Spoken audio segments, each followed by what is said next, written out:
sorcery, the use of power gained from the assistance or control of evil spirits. Whether employed for theatrical or more sinister purposes, the key principle of magic is the same. You know, there's a word, misdirection, that's used by lay people a lot. It's a magical term, it's a term of art, and the way lay people use it is wrong, because lay people often use it as a synonym for distraction. Like, hey, look over there, do something sneaky here, and then you look back and the trick is done. That doesn't fool anyone. The way we use the word misdirection is kind of a curating of attention, giving the audience a story they can tell themselves that lets them not really know they were distracted. We're going to do a trick right now using misdirection. In the words of magician T.A. Waters, misdirection is the cornerstone of nearly all successful magic. Yet to talk of magic, sorcery, and witchcraft as separate entities is nothing more than a play on words. The Bible plainly condemns all sorcerers and magicians. And prior to the 18th century Enlightenment, sorcery and witchcraft were perceived by all Christendom to be demonic agencies. In our enlightened age, however, magicians are thought to exist purely as entertainers, while the spells of witches are considered superstitious nonsense. Although logical explanations can be found for the supposedly supernatural happenings of magic shows, the tricks are played upon the minds of the audience and not the objects themselves. If the evidence of one's senses are believed, then in the mind, the magic is made real. So what if, in an age where witchcraft is dismissed as superstition from a bygone age, the spells of sorcerers have taken hold over the minds of men like never before? What if our more refined society has fallen for more refined sorcery under the guise of scientific evidence presented to our senses? What if our entire conception of the world and its origins are a false and crafty misdirection?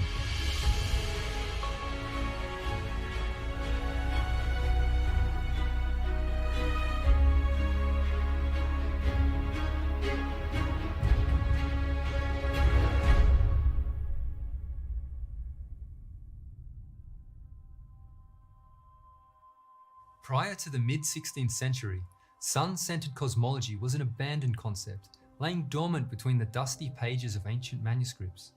Whether noble or peasant, none denied the witness of their own senses, which testified to the truth of what Scripture declares, that the earth beneath their feet was at perfect rest, while the heavenly bodies moved overhead. That this geocentric view of cosmology was widely held is confirmed by historian Andrew Dickson White, who was both an evolutionist and supporter of the heliocentric model.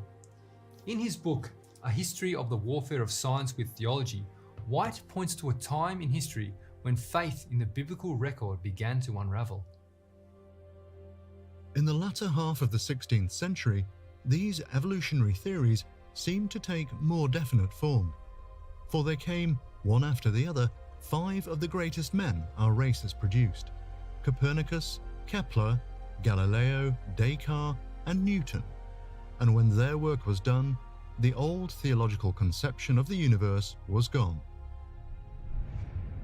The spacious firmament on high, the Almighty enthroned upon the circle of the heavens, and with his own hands, or with angels as his agents, keeping sun, moon, and planets in motion for the benefit of the earth, opening and closing the windows of heaven, letting down upon the earth the waters above the firmament, setting his bow in the cloud, hanging out signs and wonders, hurling comets, casting forth lightnings to scare the wicked, and shaking the earth in his wrath. All this had disappeared. These 5 men had given a new divine revelation to the world, and through the last, Newton, had come a vast new conception, destined to be fatal to the old theory of creation. These men gave a new basis for the theory of evolution as distinguished from the theory of creation. As the adept magician draws attention away from that which would expose his deception, the captivating theories of these 5 men directed the eyes of the people away from the one reliable detector of error. We will soon see that these 5 men of science were in fact devout pupils of the earliest of magicians, their ideas springing not from observation and experiment, but from the ancient writings in which they were engrossed. To understand why such an attack was expedient for the sorcerers of this world, we must go back to the time when the heated dispute over cosmology began, the dawn of the Protestant Reformation.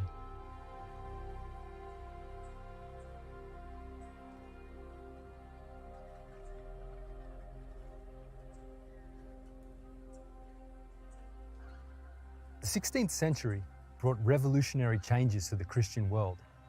For over 1,000 years, the Roman papacy had withheld the key of knowledge from the nations whose kings had bowed to her presumed authority. During these dark ages, popes and priests blasphemously sat in the place of Christ as mediator between God and man. Locked in a prison house of superstition and fear, the people were taught that outside of Rome's favour, there was no salvation. As for Rome, her usurped dominion over the minds of men stood for as long as the words of life were concealed from the people. Desperate to perpetuate the moral paralysis, the clergy alone were permitted to read the Bible, the common people being forbidden under pain of death.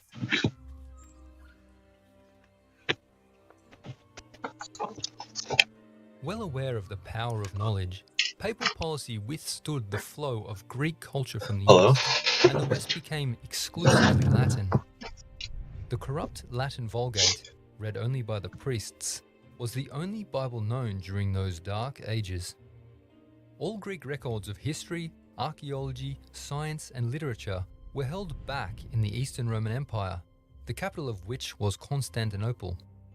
This led to the backward progress which characterized the Dark Ages, where technology, living standards, and morality all fell into decay under the oppressive priestdom.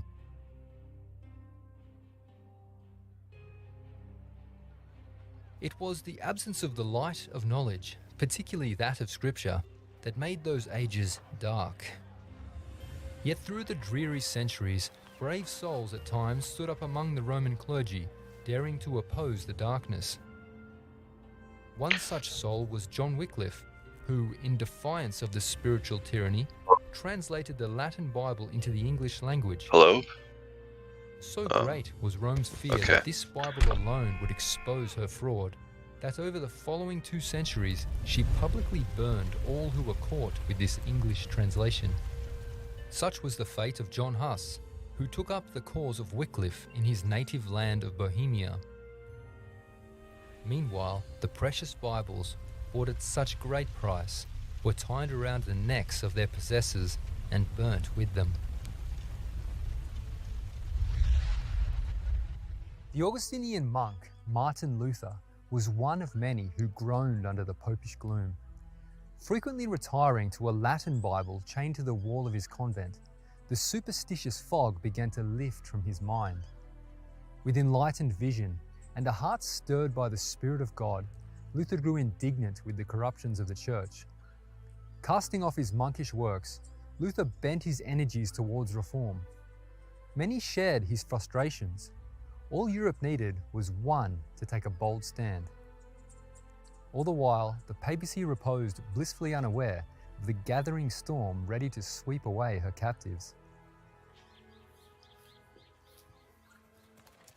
In 1517, Tetzel and his band of extortioners came to Wittenberg selling papal indulgences. Through this artifice, the papacy promised the remission of sins for a bargained price. Seeing through the pernicious scam, Luther vented the unspoken protest of thousands by nailing his 95 theses to the door of his local church. This move of a devout monk was no petty act of rebellion, but the expression of a love for the truth which he had found between the pages of an old Bible.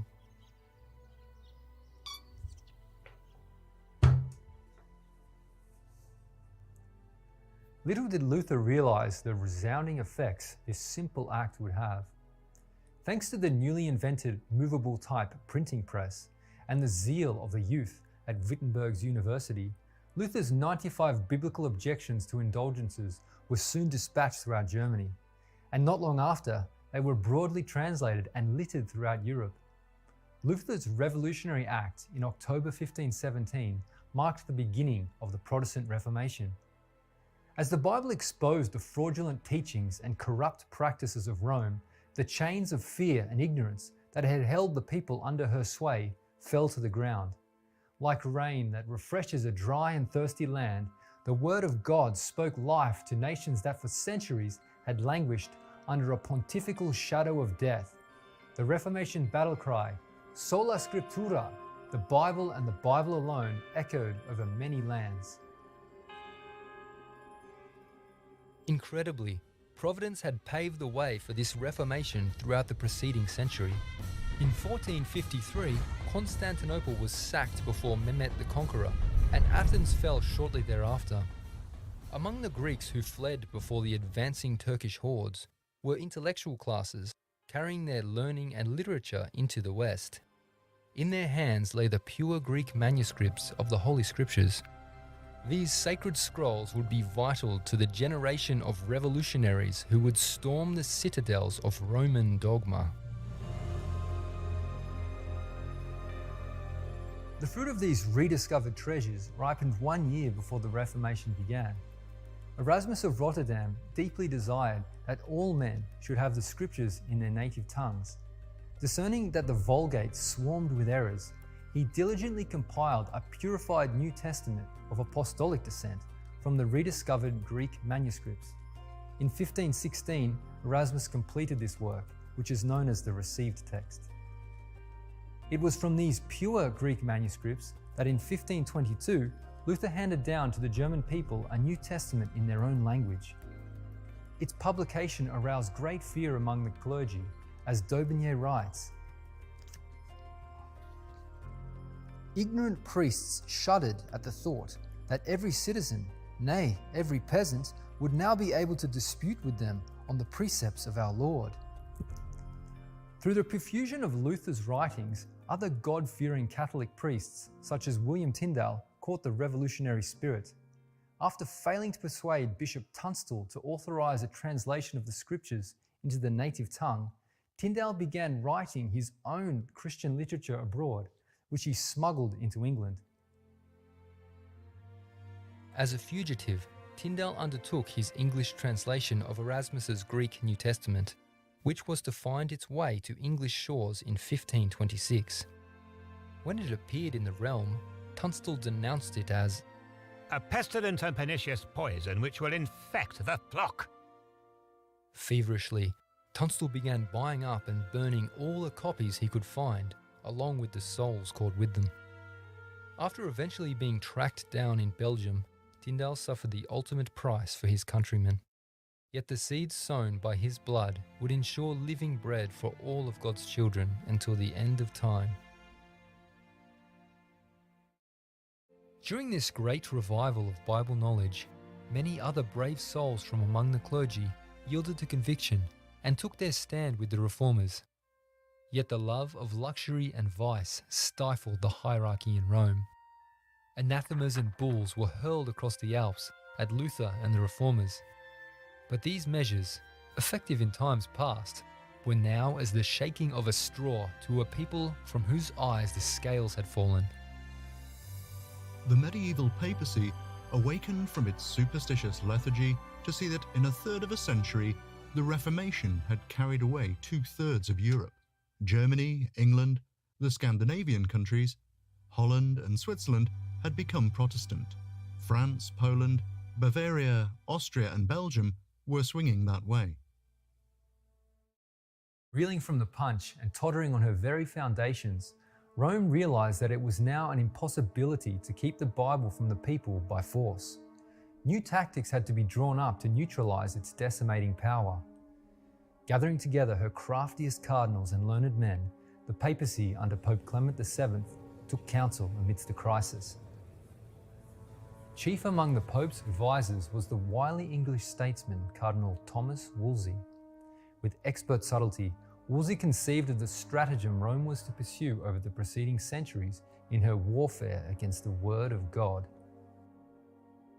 Since printing cannot be put down, it is best to set up learning against learning, and by introducing all persons to dispute, to suspend the laity between fear and controversy. This, at most, will make them attentive to their superiors and teachers. Rome's agents would introduce a learning to contradict the learning of the scriptures. If the Bible could be shown to be untrustworthy, then the eyes of men could be redirected back to the learned doctors whose feigned words had for centuries made merchandise over their souls.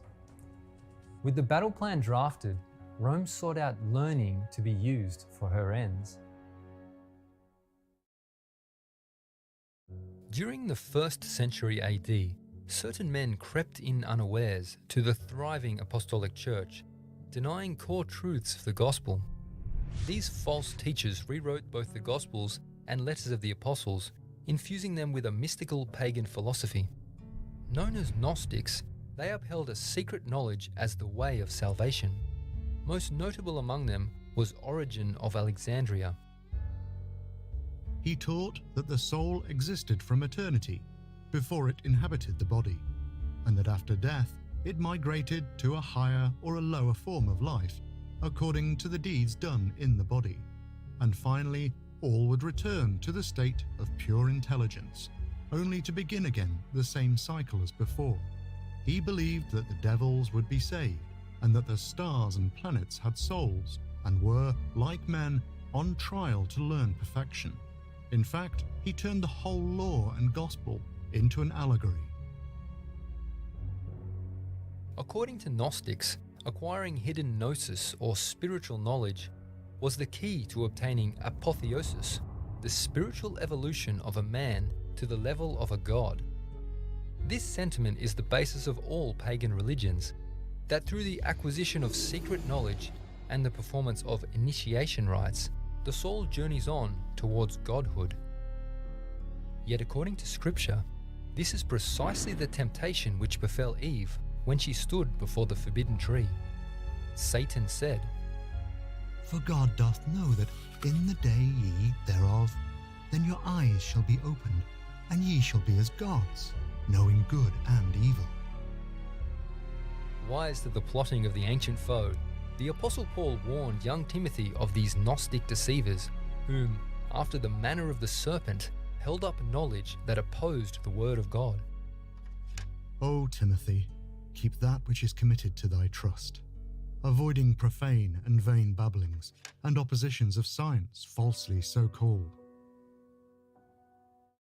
As the centuries progressed, it was the triumph of these heresies over the churches that led to the falling away prophesied by Paul, the setting up of the man of sin, and the dark ages of papal oppression. As the apostate Church of Rome waxed in power, the Western Roman Empire weakened and fell prey to the Germanic tribes which they had failed to conquer in the preceding centuries. Yet these powerful tribes north of the Danube were not altogether heathen brutes. Before their migration, the Goths had been converted to the gospel, not by Rome, but by the missionary efforts of Ulfilas. The Gothic tribes were driven into the Roman Empire by the advancing Huns, and as their powerful battle axes hewed a path towards the city which had long terrified the world, they abstained from many of the barbarities which accompanied the invasion of Britain by the heathen Saxons. Known as Arians, the unshakable faith of the Ostrogoths, the Vandals, and the Heruli made them heretics to the apostate Church of Rome. But among the larger part of the barbarian tribes, Rome found useful material for her ends, as D'Aubigné explains. The barbarians who had invaded and settled in the West, after being satiated with blood and plunder, lowered their reeking swords before the intellectual power that met them face to face. Recently converted to Christianity, ignorant of the spiritual character of the church, and feeling the want of a certain external pomp in religion, they prostrated themselves, half savage and half heathen as they were, at the feet of the high priest of Rome.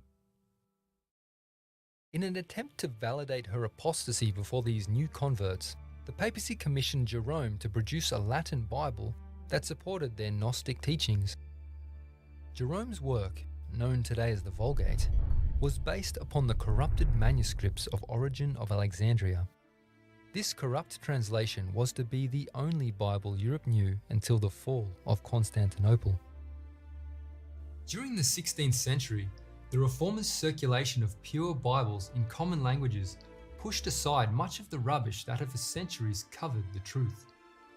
Yet in response, the heirs of Gnosticism reached deeper into that heathen toolbox of specious learning for more rubbish to smother the rekindled faith of ages. A fresh supply of beguiling mysticism had recently arrived in the West.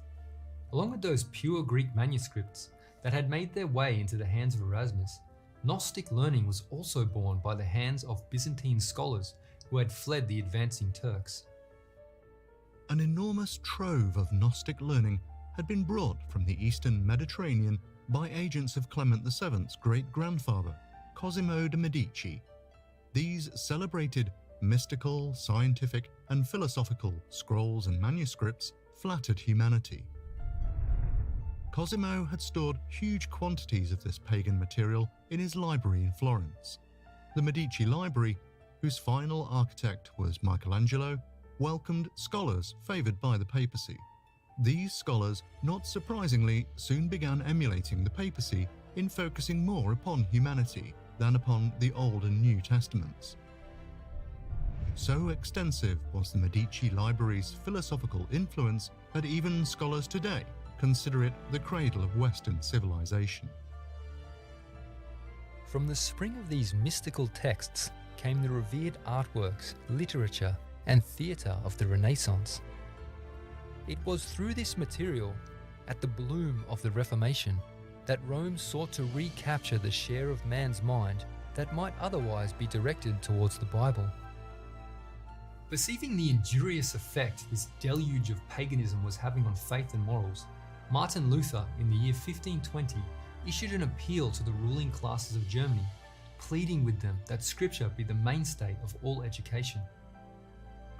I am much afraid that the universities will prove to be the great gates of hell, unless they diligently labor in explaining the Holy Scriptures and engraving them in the hearts of youth. I advise no one to place his child where the Scriptures do not reign paramount. Every institution in which men are not unceasingly occupied with the Word of God must become corrupt. As the Counter-Reformation progressed over the centuries, the papacy's militia, the Jesuit order, would from these heathen oracles build a curriculum known as Ratio Studiorum, or Method of Study, as Tapasossi explains in his exposé on the Jesuits. During its 4 centuries of existence, the Jesuit educational theatrical enterprise has produced a proud, poised, and imaginative graduate. He or she is enlightened by the Medici Library's humanities, facile in worldly matters, moved by theatricality, and indifferent toward Holy Scripture. Producing Jesuitic graduates has become the aim of modern public education. The Bible is the cornerstone of accurate history, true science, and noble literature. As the psalmist declares, "The entrance of thy words giveth light, it giveth understanding unto the simple." The mind unfettered through the Holy Scriptures cannot be overcome by spiritual wickedness in high places. Hey. Yeah, I just paused it, but good stuff. I think Indio put that in there. What's up, Indio? Shout out to Indio. I'm going to keep it playing. I'm only here for a little bit, so I'll just pause it for now. That's good stuff. It tells us the history of like how this all came to be and why they took the Bible out of schools.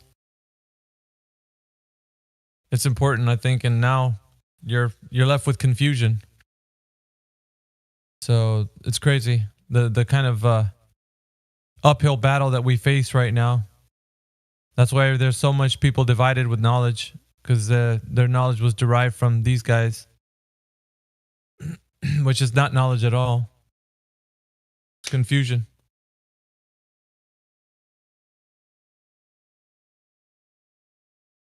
Hey, what's going on, guys?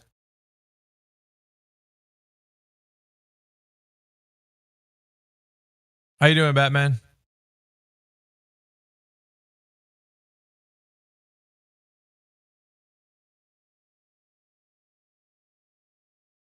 Shout out to old dude. What's up?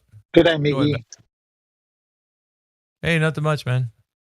How are you? Just pretty good. Logged in for a little bit. Off on a long drive at the moment. Oh yeah. Yeah. I've got about 3.5 hours of driving, sleep at the hotel, and then wake up and do another 10 or 12 hours driving. Oh, so you got a long way today, huh? Long road ahead of Yeah. you. Well, it's quite late. We just finished Pennant, and we've already packed up, and we've got to get to a place called Casino, which is northern New South Wales. I think it's about 1,300 kilometres away. Oh, so you'll probably have us on like a podcast on the way over there, huh? Oh, no, I'll be listening in. I'm always listening in anyway. Yeah. And we had some music in the background, so I just turned the music down because I don't want us to get a strike. Oh, okay. Yeah, if India put that, well, it's kind of like an audio, but it's a video that he put on there for YouTube. It's good stuff, man. It's like history of like how they took the Bible out of schools, and from that point forward, people started to become astray with like knowledge, and it seems like that was not a part of it that's essential for knowledge, but like at the moment they started taking it out from the Reformation to like today, we see that like humans have like been led astray with like different ideas and such. They definitely have. When I went to school, we always had what they called religious education. But these days, the public schools have got nothing. Nothing. You literally have to go to a private school to get any form of religious education these days. And what I find is that most of the young people, they just don't believe in a creator. It's all the Big Bang. Yeah, it was an agenda from long ago that started, but you had to have separated the people that were, in academia. Like you had to separate them, the curriculum, from anything religious. And it slowly but surely started to become that type. So like when I guess like in the early 80s even, people used to say pledge allegiance, and well, obviously that's not even right either, saying the pledge of allegiance to a flag, but they would underline it with under God, and now they can't even say that anymore. Well, we used to have to sing the allegiance to the Queen in the mornings when we got to school. Right. Isn't that preparing people to be loyal to their country and loyal to their queen, loyal to their flag, like the loyalties that lie are within it's ingrained. And I think that's why you have to start with the young children. It's propaganda. It's getting people ready to be committed over to a system that's going to be like the system they live in. Well, people definitely love their countries. Like the Americans love America and the Australians love Australia. Okay, so there's no doubt about that. It's just they've really taken the creator away from people. They really have. That's just not even an option anymore. Like my grandkids, they probably wouldn't even know what God is. Yeah. Well, they started peeling back that layer. Like I said, in the 80s, I was remembering when it was, people were actually arguing about, there were school boards that were fighting against the fact that they were stopped saying the Pledge of Allegiance the way they did, and it's like, using God as far as the one who binds everything, like everything's under God, and now it's like you have to remove that. So it's like, I'm pretty sure it's gone. It's gone from public schools. Yeah, it's not here anymore. It's they don't say that. And it's so politically correct, everything, because they're trying to be like, well, you have to be allowing other religions and that don't believe in God, that they're going to stay there. And yeah, it's going to get worse. Like, as you were saying, like when your grandkids are going to school, it's going to be even worse. So the only thing you can do is fight for whatever's left, for your family. Because after they attack the school systems and finish there, they're gonna move into like how you can't homeschool, and it's gonna Oh, definitely. That's the way it's heading. I mean, they've already got things in place where the kids can't go to school unless they've had X amount of jibby jabbies. Which is really sad that you have to do that. So, I mean, it'll end up being homeschooling, and then they'll probably make it illegal to homeschool anyway. right. Around here, it's more about equality of everything. So, gender change.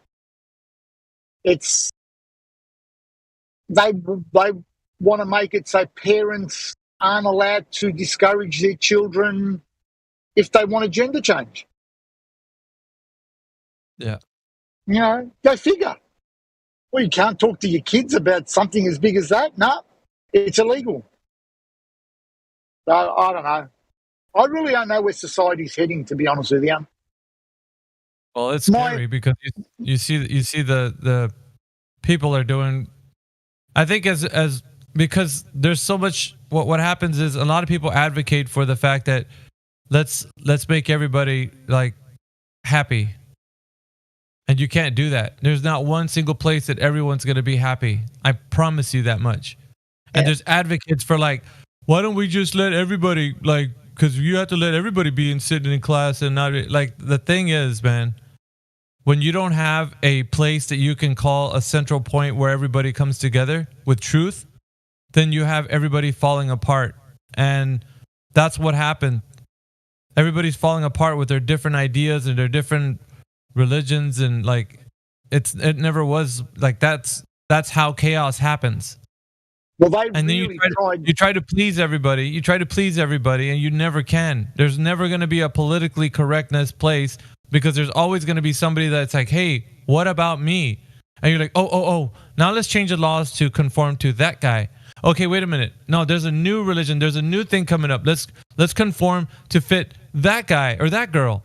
Hey, you know what? No, we're doing it all wrong. Let's just go with whatever. Like, because there shouldn't be any laws, and they're going to do away with a lot of things that were fundamental for society and the way it functions. But you know what? Hey, you guys advocate for it, so you're going to get what you deserve. That's the point. You guys who advocate for it, you're going to get what you deserve. And I guarantee it isn't going to be what you think is right, because you have no moral compass as to what is right. You live a godless life, and therefore, because of that, the outcome is going to be chaos. And you are going to see the destruction happening before your eyes. The thing that you think is like Batman, these guys who advocate for this nonsense, they're the ones who are going to like live in this godless like environment. And it'll be chaos and it'll be full of ruin. And people will hate each other because no one agrees with each other. Everybody's their own like, there's no moral compass. There's no creator. There's whatever you want. That's whatever it is. What's that? The Satanists always are using that. Do as thou wilt or whatever. Do whatever thou wilt. So that's the thing. When that's your mantra and that's what you believe, guess what? You're going to live in a crappy world and it's going to get worse. And then when you get in your old age, you're going to be like, oh my goodness, what have I done? I was an advocate for this. No, they're not going to do it that way, Miggy. It doesn't happen that way. They make the changes small and subtle. So the people that are advocating this type of, let's say, future life will pass by the time it changes enough. And the younger generation will have grown up accepting this new life as normal because they don't know any different. It's people like us. We will see the change, but there will be nothing that we can do about it, because the majority are asleep. Yeah, but we have advocates today that think that it's right to allow anything that we feel. Oh, is that how you feel? Go ahead. Let's allow that. There's no moral compass whatsoever. Everybody can do whatever makes them feel good. That's the way people are living these days. That And tomorrow I might feel like a man mixed with a woman. Yeah, I guarantee you, man, if I've ever seen that happen, like in reality, in real time, if let's say your loved one went into the bathroom at a store and you saw a man going in there, you would definitely say something, 100%. If you have any moral compass, you would say like, hold on, wait just a damn minute. What are you doing? Like that's not the men's bathroom. Like you know what I mean? Like you would. That there was no way because it's safety, right? You're thinking about like, and this is the thing: the world is becoming so screwed up that people are not like they're so like men are not men anymore. They lost their masculinity. They're totally gammas. Like they're Miggy. It's crazy. Hey, what's up? I was doing Uber Eats last week, and I was watching a guy trying to go into the men's bathroom, and it was locked. And I looked at him, and I said straight up, "There's another bathroom right there. Just change your gender." And he literally just walked right into it. Really? Yeah. I said it's that easy. You just got to change your gender. You can do that now. And he walks in. It's weird, but it is like that's. I think isn't there laws? I think there's some stores that actually allow that. There's some stores that allow that. Yes, actually, they're trying to work on transgender bathrooms in schools in Canada. No kidding. Yeah. Oh boy. This whole, I'm not sure. Tell me if I can't say this, but this whole trans movement's gonna fuck up the mind really badly. Even down here, it's the same thing. Like it's literally the very identity of what you were created as, man and woman, the dichotomy, and they're trying to destroy that identity. Yeah, it's happening, bro, right before our eyes. Like this is like the dude. In fucking schoolrooms, they put kitty litter boxes in the schoolroom so kids can poop in there. Yep. Like little kittens, dude. Little kittens in the classroom. Yeah, you know how outraged you'd be if you were a parent, and you wouldn't stand for that. I'd fucking throw a Molotov at that school. Yeah. Isn't it crazy? Isn't it crazy that like this is serious, bro? Like this is like why, and people say like this is Satoshi. Like I'm trying to tell people when something lights your fires inside your heart, like you stand up, right? You had enough shit. You're like, okay, you guys have been playing around with this. This is serious now. They're fucking up the kids, dude. They're really fucking up the kids. And that's what they aim for. But see, Satoshi, here's a crazy thing, man. They've been doing a soft rollout of this from the time of the heliocentric nonsense being rolled out to their minds to like now it's physical. It's actually okay. Now we're gonna completely confuse you guys where you don't even know. And see these freaking professors or these teachers that are going in there with these agendas. Like you see them on TikTok, you see them on like YouTube, and they're Did you see the teacher near did I tell you about the teacher the trans teacher that wears giant prosthetic breasts, like literally 10 minutes away from my house? I went to that school to see if it was real. And it's teaching 13-year-old kids with prosthetic breasts hanging to its fucking knees, literally to its fucking knees. Or sorry, to its lower stomach. My bad. Not to its knees, but its lower fucking stomach. And it's walking around the school with its jugs bouncing around, and it's literally a suit. He puts on this suit, and these tits hang down to his lower stomach. And the parents took their kids out of the school, and they don't want to put the kids back in there now. All I'm saying is, I just want for the little children, just for them to be safe in an environment where they can learn to read, write, and arithmetic. Like that's it. What's so wrong with that? Why am I advocating for something? Well, there's nothing wrong with it. As long as you can do that, that's all you need. And keep their imagination like always curious.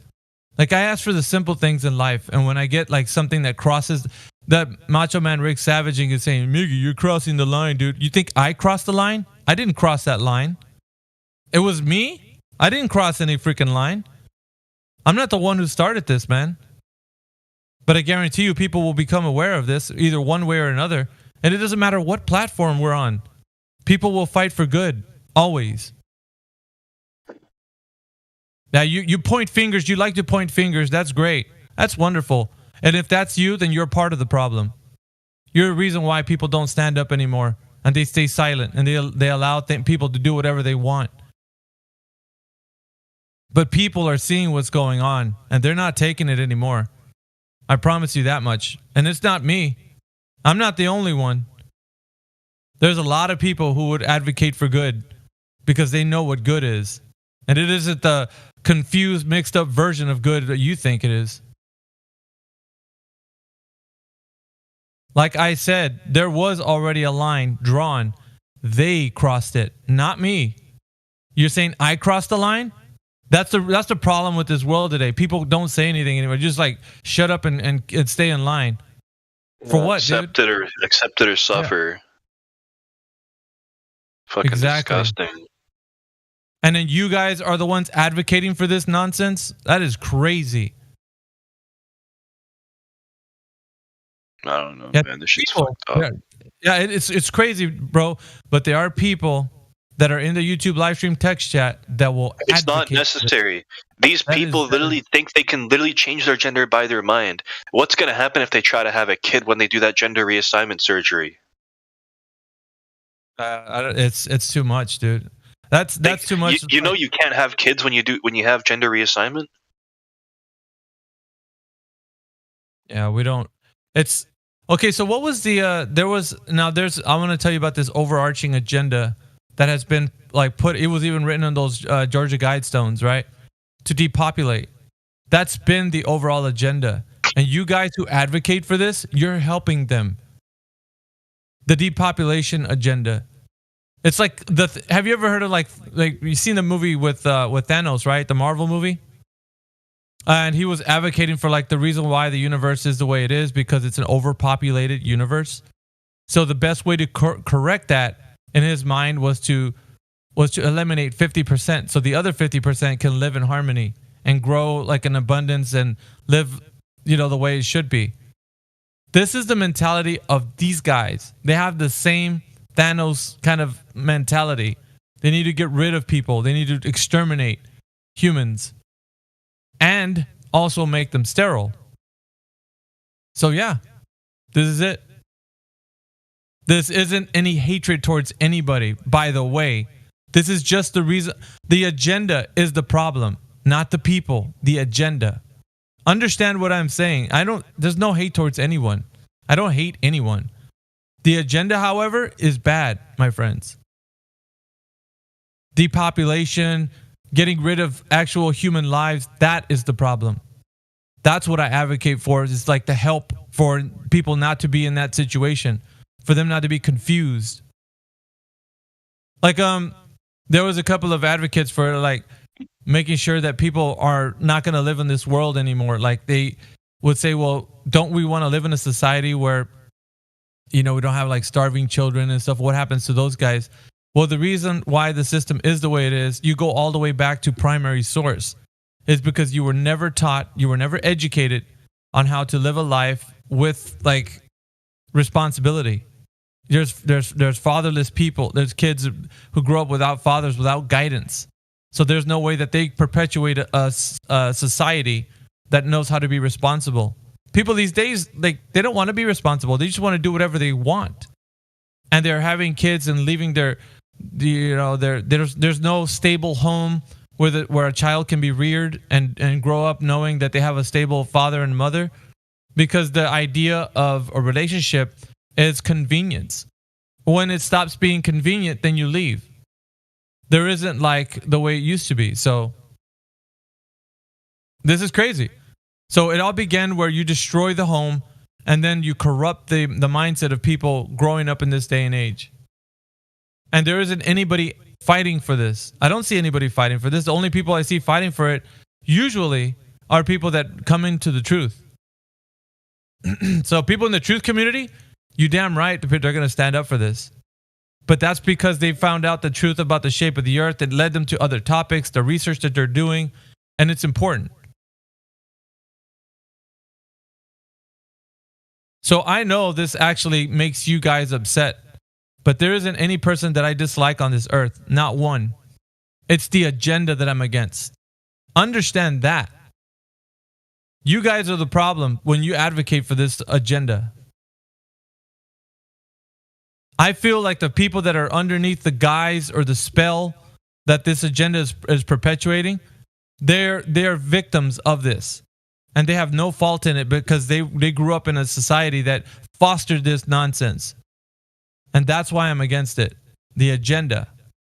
Notice what I am saying, and don't twist my words saying that I'm against people, because I'm not.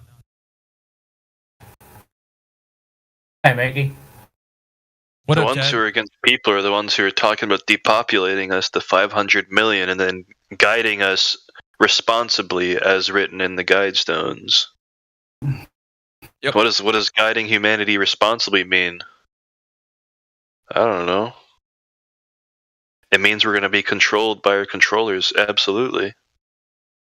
Indeed, and nobody, like, the last remaining people who fight for the truth are going to be the ones who stand up in the very end, who've said no this whole time.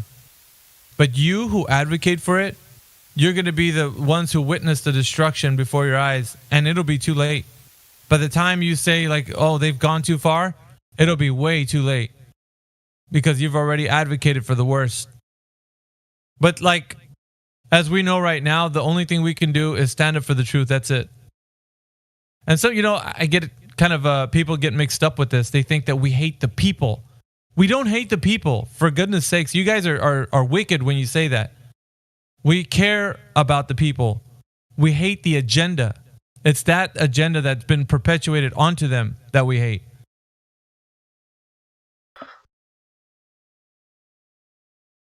And that's it's like I said, it was a soft rollout with the idea of the heliocentric nonsense being pushed onto them. So they got an idea of what cosmology is. So it separates man from God. They have no moral compass if they know that there isn't any God, and it was a big bang blurp, out of nothingness. Nature created itself. God didn't. So no, but because here's the thing: when you think that that's how everything began, if that is your idea, then everything is chaos. There isn't any order. There shouldn't be any order, right? There's no ecosystems that flow. There isn't systems that cycles that happen over and again. You think that everything's just randomly happening, and that's just idiotic in its truest form. It's idiotic for you to think that. If you see everything in the systems, the ecosystems that are running on this earth, everything works together. The seasons change. Like, how can you say that there isn't, like, how can you get all of that chaos from happening? It's as dumb as saying, you're going to put a stick of dynamite in a junkyard and then you're going to have a fully formed car someday. Like, you can blow it up many, many, many times and one day you'll have like a Cadillac. That doesn't make any sense whatsoever. But this is the thing that you think should be taught in schools.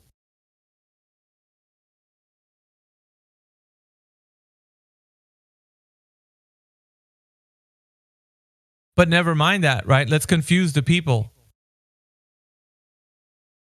So yeah, the soft rollout was the heliocentric nonsense. You start there. You separate them from the creator. And then furthermore, you confuse them as to where they don't even know what reality is. Further education will have them instilled with philosophies such as you can't know anything 100%. Everything's subjective.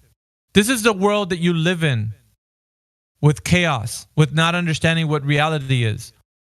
And then you advocate for it as if it's something good, when it's totally evil. They totally wrecked your mind. They shipwrecked everything that you have as far as like your understanding with your senses. But that's okay, huh? So long as people think differently. And then they can't think at all, right? Because they lent their minds over to the authorities who control them. Well, that's interesting, isn't it? And then you wonder why the state of affairs is in such disarray. And you don't advocate for good, you advocate for evil. The agenda is evil. I always speak about that. Like, that's been on the forefront of every time I speak of this thing. It's never been about people. It's the agenda being forced onto the people.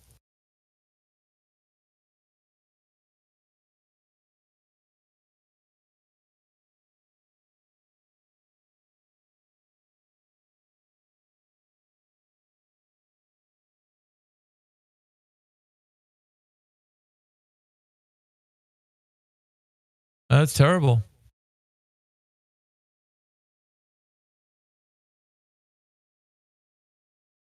That is how they think, though. Nature created everything.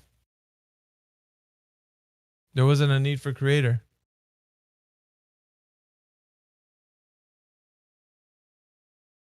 Good morning, everyone.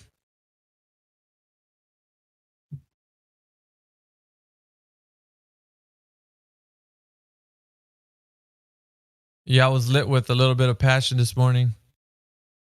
Good day, Miggy. Hope all is well with you, man, and hope all is well with the panel. Welcome, folks. Yeah, everything's lovely. It's wonderful. Beautiful.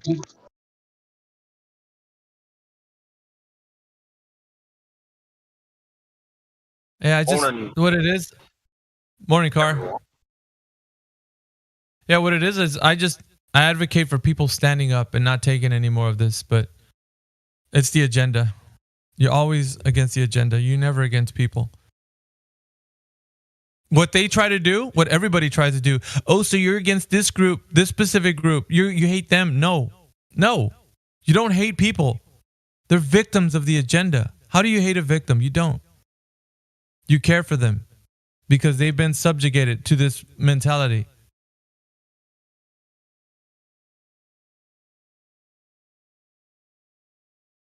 You love the people. You hate the agenda.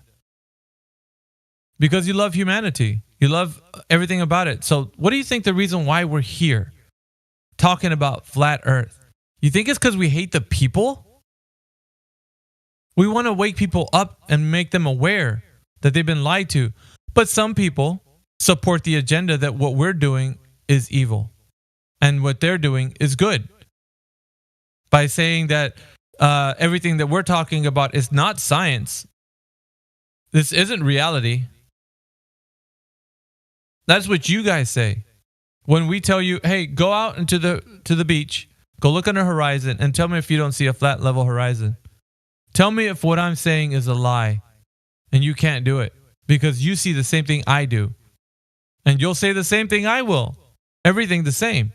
We observe this earth the same. So yeah, we both see a flat level horizon. It's the truth. That is truth. But you don't say flat because you're scared. If you say flat, that means the curved earth in which you were taught becomes no more, or in some way malaligns your idea that you're living on a globe. One of the things that I think about is how globers make personal attacks against us, the folk who say, look at the truth, see what you witness, don't worry about the story, see what your senses tell you and pay attention to that. Yet, when we as observers of the truth just say, look at the truth, we get all of these personal attacks from these globers that come in and want to attack us for what we observe.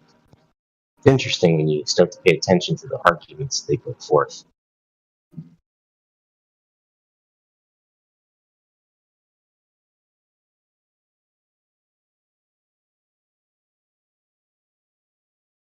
Yeah, people say that we're in the enlightened age. We're not. We were before. This is the dark ages, my friend. And we're stepping into them rapidly. This is the dark ages. All we're asking you to do is just pay attention. Look around at the world versus what they tell you to look at. Yeah, I guess people are just scared anymore these days. It's best to stay silent. Don't say anything. Let the depopulation agenda continue, right? Let it keep rolling on. Don't say anything. You know, when I think about that, I think about a battered animal, an animal that's been hit and yelled at and abused, and they're literally afraid of their owner. Right, that's what I think about. I think about these people who see stuff and are afraid to say anything, and they just fall in line, afraid to speak out. Take the opportunity, speak out. Nothing's going to hurt you. There's no boogeyman hiding behind you. Yeah, it's been said by these guys, these anti-flat earthers, these agenda supporters. Here, check this out. I'll put it in live stream voice text. Hang on. Let me highlight something for you guys.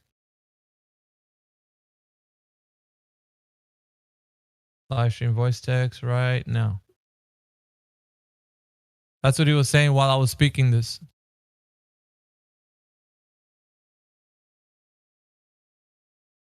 This is what they feel we're doing. And I said to him, that guy saying crossed the line. I said in response to him, we didn't cross the line. They did. The ones why who would he pushed say that? on it. What line Because is there to cross? He's an agenda supporter. He loves the agenda. For some reason, it supports his way of thinking. So long as like the idea of depopulation and like it's like these like everybody's cause it's crazy, right? But like people support the idea that Thanos was like a good guy in the Marvel kind of like, getting rid of 50% of the population of the universe is a great way to make everything flourish. That's why these guys, it's through movies, it's through like the way they propose things. All this stuff is crazy because they think that's the great way to go about it. I'm gonna be sacrificed to Satan, dude. That's what's gonna happen. I think And it's he's saying that unfortunate I that crossed the some line, random bro. dude. Well, I think it's unfortunate that some random dude in a YouTube comment is going to put a line. You What did the cross hell the line line is because he's a it? Satanist It must be and imaginary. he wants to sacrifice himself. And when you tell him the truth, and when you try to stray him away from sacrificing himself to Satan, Satan already has his grip on the guy, and Satan's trying to keep him from going back to God. You know what's strange, even Satoshi, that people think that the idea of Satan is somebody with horns and a pitchfork and he's red and he's like, doing that kind of stuff. Dude, I think That Satan's isn't- spiritual. That isn't it. That's not even close. You get that whatever image you might think that is not even close. It describes him as like an angel of light. They completely The real image of Satan is Wonderland and Disney and yes, and Disney, like you could, and those people keep that put going. all those kid shows on. It's worse, but it's not. You guys, it disguises itself as like deception, right? It disguises itself as in everything you can think of that's against a creator. Everything, just everything. I couldn't even begin to tell you because I would stay here just rapping about everything that it could be, and it's a lot. So for me to tell you the entire agenda, it's crazy. It is. It's crazy. And this overpopulation idea, I promise you, is the worst concept or agenda possible. If you go in America, just America alone, you go through, see how much country there is that's available right now. You would be shocked to know how many acres of land there is that are available for people to get out there and cultivate and become a part of. Like you could have your own piece of land if you just knew how to go about getting it. But you're not educated in that. You're taught in how to be a wage slave in the system, in whatever city or place you are, and you're in a crowded place, and you're like, man, it's so the earth is so overpopulated because you're living in a bubble, and that bubble is the only thing you recognize. It's because that area in which you're living at right now, it looks like there's a lot of people because everybody's in one place. Spread out. Go somewhere and into where there's like a lot of land. Go live off the land. You won't do it because you're taught how to live in a system where everything supports you. You go to your store for groceries. You know how to grow things. Like if you understood, if you longed for the life to be out in the open spaces, you would see it's not like overcrowded like you think it is. That has been the reason why people support these agendas, because you live in a place where it seems that way to you. Because you live in a big city where there is a lot of people. You're all shoved into one place.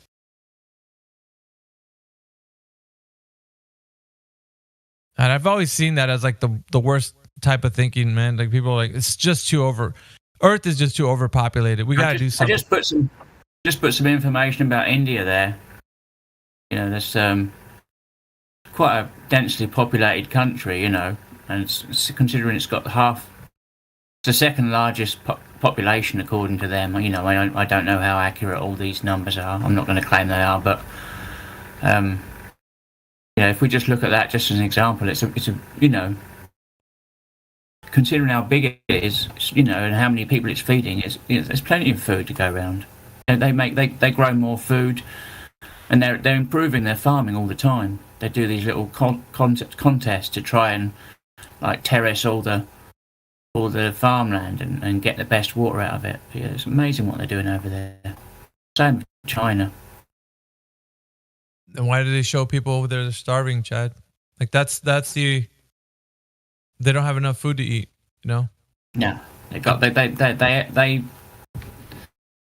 whatever reason they're not feeding everybody. That's I mean, you can lock somebody in a room, you know, and have a room next door to them full of food and starve them to death, can't you? I mean, that's starving someone to death is not doesn't mean there's no food. It just means you're not letting them eat it. And it's crazy too, because I would see people like that live in different countries of the world. We call them developing countries, and how they don't have any food where they're at, and they're starving, and you see them like they're dying because there's no food. And you wonder why these people don't live in a place where they could cultivate the land to yield, you know, whatever type of foods or animals, or you just wonder why that is. Like, well, why would they perpetuate on having more and more? The biggest problem is war. They just go in and just kill all the farmers, and they're, you know, smashing up all the farmers. I mean, South Africa used to be totally self-sufficient in Africa, and the land's not even that good. But the farmers, they knew what to do with it. Now, hang on a second, just got to get my coffee. 1 minute.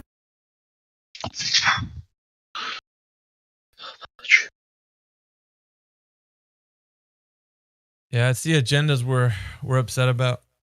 Most people anyway in here, the truth community. Never let them pit you against another person. Don't let them do that. That these advocates for the agenda, whoever they are, they'll say, "Oh, so you hate this group." You're like, that's what you want to say. You want to paint me in that light. You're not going to ever. So India, yeah, they well, all over in Africa, there's the beautiful land. The problem is they just keep stirring up war over there. Whoever they might be, who's stirring up war. You know, Rwanda, all those areas. It's got loads of good land. They're just constant war. Yeah, well, yeah, that's the same for America, Chad. Like, there's a lot of good land that can be farmed, and there's ways to actually acquire that land. But there isn't a lot of people that are knowledgeable about how to do this process. So because of that lack of knowledge, it's easier or more convenient to live in a place that supplies them with the things they need, just becoming a wage person who just works. That's it. And then they just go to the market and get their things. And when they live in an area that's overpopulated, like in a town or something that has like a lot of people that are seeing a bunch of crime, they think that world is all that there is. Like, there isn't anything outside of that bubble that they're in. And so they would advocate for things like, yeah, go on. I think we're all programmed like that, Miggy. And anybody who's brought up in a town or a city, we're just pre-programmed, and it's very hard to break out of. I mean, I can see what you're saying, and I agree with it. But actually getting out there and start growing my own food, that's, you know, it's very difficult because of the programming. Yeah, but it's not impossible if you think about it. It's just the process. The process is a bit difficult for somebody who's never been exposed to that lifestyle or know about it. And so it's more convenient to just rather do the thing that they've taught you like your whole life. Just, you know, get a job and buy food from the market, and, you know, not really depend on doing things yourself. Whereas if that was the idea, you know, you could spread out, you could go somewhere, you know, probably on, you know, outside of the city limits, and go somewhere, find a bit of countryside or something, and buy a piece of land and work the land. You know, just it's not impossible. It's just the idea is. Yeah. And then so what happens is the people get stuck in that environment, and since they're in that environment, they're supporting agendas that would advocate for like, well, the Earth's being overpopulated, and they would look out their window and be like, I agree with you. It's overpopulated. We need to do something about it. And that's why they're supporters of these agendas. And it's like, that's the part where it goes wrong. And like you said, and then all it takes is just education, right? Once people start realizing, well, how much farmland is there in India? Or like, what are they doing? Or you do some, just not even on the surface research, right? And you find out, wow, they really are producing, and they have come up with some really cool agricultural technology, innovations. Permaculture. Have you looked into permaculture at all? I haven't, but what I would say is that because of our lack of research, just like this technology, it's like different ideas in, it's all about making best use of the water cycle and the water table. Well, have you looked up at the Great Man-Made River in Libya? I haven't seen that, Chad. Look that up, because I couldn't understand why they decided to kill Gaddafi, because they were friends with Gaddafi for a while. That they being, the Western leaders. I know it might seem a bit off track, but you'll see my linkage. But he built this bloody great underground tunnels all over Libya, and his plan was, because they found a huge underground sea, a freshwater sea under the ground in Libya. So he was pumping water throughout the whole of Libya, and he was going to extend it to the whole of Africa. Obviously, yes, a big, that was obviously a slow thing. But if you look how much he's done thousands of miles of these like water tunnels, which you can, the pipes are so big you can drive a car through them. Absolutely incredible. So, yeah, there's a lot of things, Chad. Like when we start looking into things that how they really occurred versus like what mainstream media has told us, like this guy was evil, he was a dictator, he needed to be exterminated. Like there's a lot of things when you look into like their life and what they were doing that start to support otherwise, and you're just like, why were we told that this person wasn't, they so like they can put anybody, like they can kill the character, right? They can make somebody out to be some kind of criminal, some kind of monster, and then you're just like, well, yeah, we needed to kind of take him out, so like there's weapons of mass destruction. Sorry, Satoshi, I missed what you said there. I was talking when you said something. Sorry.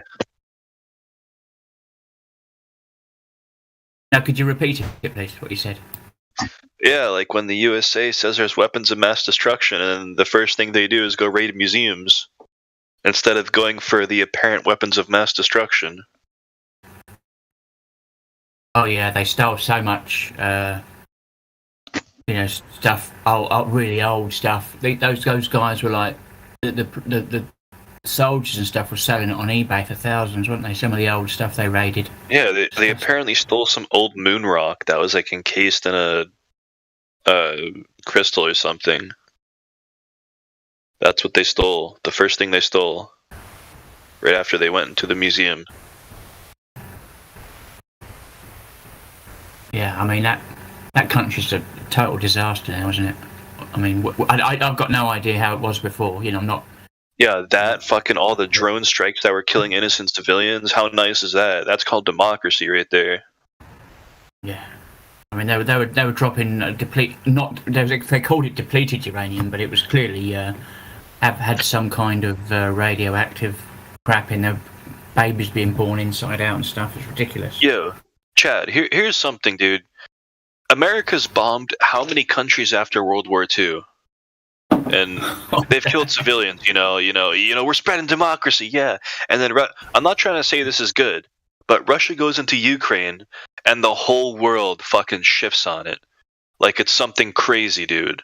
As America's been bombing and bombing and bombing for their oil years and decades. Yeah. It's probably popping up central banks everywhere. So, again, I don't support war in any shape or form. So No, I'm just saying, like it's they're fucking with your mind. Even in war, they fuck with your mind. Yeah, I mean that's how they do things. I mean, yeah, I did a little bit of research on the Ukraine and things. I mean, there's been wars there for hundreds, maybe even thousands of years. It used to be they have the Crimea. So there was the Crimean War, I think, a few hundred years ago that Britain was involved in. Bugger knows why Britain was down there getting involved in something, you know. I mean, this whole idea of us, you know, being like the world's policeman is madness, total insanity. But there you go. It's not. I don't know if you know. Hey, Chad, do you know do you know the whole thing that happened with FTX? Yeah, I don't think we talk about those people, do we? The guy who owns that exchange, he's having a meeting on November 30th with the CEO of BlackRock, the former Prime Minister of Israel, Mike Pence, the U.S. Department of Treasury's leader, and Zelensky. They're all going to have a meeting together. Well, that's nice, isn't it? Yeah, all the investments. I'm glad they're going to sort it all out. That's reassuring to know that we're in good hands. They're going to get everything figured out. Yeah. Hopefully they're going to, you know, put a little bit aside to the moon landing. I have Zelensky play the piano with his dick again, dude. Who knows? Oh, that was ridiculous. That's a fucking real. That's a real president right there. Yeah. No, it's very strange going. I mean, since the last few years, it's just the intensity of it all's just really ramped up, and I don't think anybody can escape it. So, like, why are people like talking about awareness and saying things? I think most of the time it's because people have had enough. They've had enough of this, and they're making a stand. And whatever that line is for them, it's not because they crossed it. They were just peaceful people trying to live life with morals and understanding. And what happens is the agenda crossed the line that was supposed to be a line that shouldn't be crossed. And now we're dealing with people standing up. And these advocates for the agenda would say that you crossed the line. No, my friend, we didn't cross the line. It was crossed by them. The agenda that was like being pushed on us. That we're overpopulated, that we live on a globe, like all these agendas, everything. And they're the ones that pushed this on us, and they crossed the line. We didn't cross any line. There isn't any line to cross. It was already, like, for us understanding to live a peaceful life and live a life, like, according to the way it's supposed to be, where everybody's in a way of harmony and understanding each other, then their agendas did that. That's the reason why, like, and that's why people are upset. They're not taking any more because they crossed the line. I just wanted to make that very clear because I think the people are getting a wrong understanding that we're the ones, because we take a stand, we're crossing the line. Satoshi, quick question for you, dude. I was trying to get in earlier. I don't know if you got me. Mic check 1, 2. Am I coming through? All right, cool. Yeah. That dude from FTX. Friedman or whatever his name is, he's in a lot of hot water. Like, that company's done, isn't it? Yeah, absolutely. Hey, Okay. the person who runs their sister company, who's doing all the research, called Alameda, the owner of it, she literally said FTX collapsed because of the Harry Potter books. That's her Wait a reason. minute. I thought Alameda and FTX were the same one and the same. Alameda came first. I think they're sister companies to each other. Dude, I'm pretty sure that FTX, the guy, the Steve, whatever his damn name is, he owns both companies, because I think Alameda came first and then FTX pulled up the rear. Sorry, I'm getting off the track, but I've been taking in some information about this FTX thing because it's huge. They were sponsoring the Gumball 3000 rally that was happening in the UAE over in Saudi Arabia, and they had about 70 cars out there doing the Gumball, and they all ended up taking the stickers off their cars for FTX. Like, that company, bad news, man. Also, why was somebody going to behead them for having the FTX stickers? No, it was a question of, like, the business went sideways, and they just didn't want them publicly representing them anymore, or showing them on the cars and what's shit. really weird is, why is this guy who owns these companies meeting up with the Ukrainian president, a former president of Israel, and three big figures from the USA? That's what I want to know. Agreed. Thanks for the chat on that, man. Appreciate that, boys. Yeah, no problem. I'm not sure if you follow that FTX thing, but if you go on communities, there are people who's following all the hackers' wallet transactions, and apparently the exchanges are working to wait for when this person puts the money into the exchange so they can close the accounts. He's doing many things. He's mixing it up with BTC, bridging on different networks. They're gonna play it. They're gonna wait, and who knows? Maybe we'll get him, but I don't know. That guy Sam Bankman-Fried needs to answer some questions, though.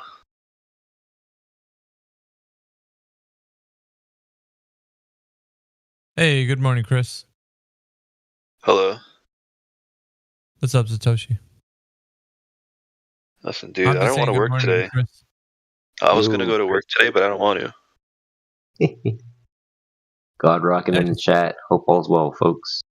Keep us on like a podcast. Like that usually, if you're able to do, I think you can do that, Satoshi. I can. I'm not gonna be here. I got more orientation to do, but I'll be back later. Orientation for what? A new job. Do you work from home? No.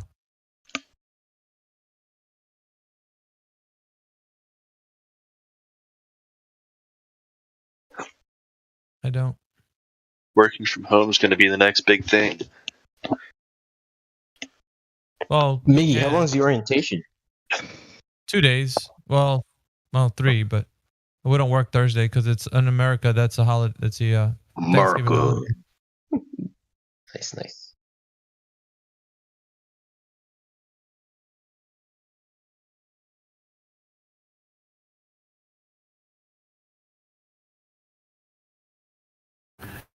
So are you in between things at the moment, Miggy?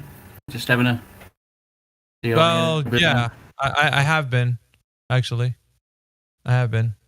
And, ever since the pandemic, happened, there's been a lot of, like, shifting in jobs and stuff that I was doing, so. But nevertheless, I mean, I've always had enough to maintain, so. But, yeah, I'm just trying to get some work and then go back into... Like, either way, there's still messing with plenty the crypto? Yeah, I am. I still have a company. But like I was telling everybody, we're going through a bit of a bear market at the moment. So if you're going to buy anything now, just make sure your dollar cost. So don't just like spend everything all in one thing because we might find a lower low. And if that's the case, then you could grab some pretty cheap stuff. I would say my advice would be just dollar cost on the way down. That's my, personal my opinion. advice is don't spend money you can't afford to lose. That's also true. That's also true. If you're doing that, then you're gonna find yourself out of money real quick. Yeah, I put 1,000 in last year, and it's worth about 300 now. Maybe even less. Yeah, just leave it there, Chad. It'll bounce back. Trust me. No, I don't think it will. But it doesn't matter. I mean, I knew that I could lose it, and it was. I just got, I just didn't understand the market. I didn't understand what was going on. But I mean, I don't know what. I'm not going to go hungry because of it. I'm not going to cry over a few £100. I don't know what you invested in, Chad, but I would say if it's not important, don't take it out. Just leave it there. Dude, I think next week when they have that meeting with those 6 guys I was talking about, there might be a big move in the crypto then. I don't know about that. Remember what we were talking about yesterday? It's got to line up with the... yeah. I'm telling you... Well, I don't mean a big move up. No. See what's happening in the heavens in that day and see if it correlates. I'm not saying that there's a specific underlying knowledge of that, but that does have some effect. Like people know, it's just, it's sad to say, but we're affected by it. I've got a tiny little bit of Bitcoin and a bit of Binance. So buy a little bit of CRO if you can, Chad. Just a little bit. What's that? Get you crypto.com. You can stake it, yeah. But I did like 6 pennies right now. XRP. I'm hearing good things about XRP. Yeah, but the XRP's been kind of, people have been hearing good things about XRP ever since like about 5 years ago. So, there's Why does still, everybody like that coin? because they're talking about like how the what was it, the regulations that were put on it, that they're going to be lifted in like a year or two. Then afterwards, it's going to be like they keep getting massive, taken to court by the SEC. yeah, the massive pump that's going to happen once they're out of the court. You know, that everybody's just like, oh, scoop up as much as you can, because that pump right afterwards, it's gonna go bananas. Like, you're gonna make a lot of money. But yeah, it's not. I don't think it's my opinion. I mean, people can say what they want, but it's supposed to have been like at the verge of doing something for the past 4 years. So even through the bull run, you know. So, but invest in what you want. It doesn't matter what token, what blue chip. It's nothing. So just buy a little bit of whatever you think is going to be worth it, and just hold up for the bull run. And when that happens, everyone's going to make money. It doesn't matter what token, what NFT, you're going to make money. Because you guys remember the era of SafeMoon? I don't know if you guys ever invested in that. There was SafeMoon. There was Shiba Inu. Is it Shiba Inu? I got into Shiba Inu. I made a bit of money off that. Yeah, it's like those things. They're basically anomalies of the bull run. And yeah, so in the bull run, whatever you sunk money into, you were going to get a return for sure. Because everything was getting flooded.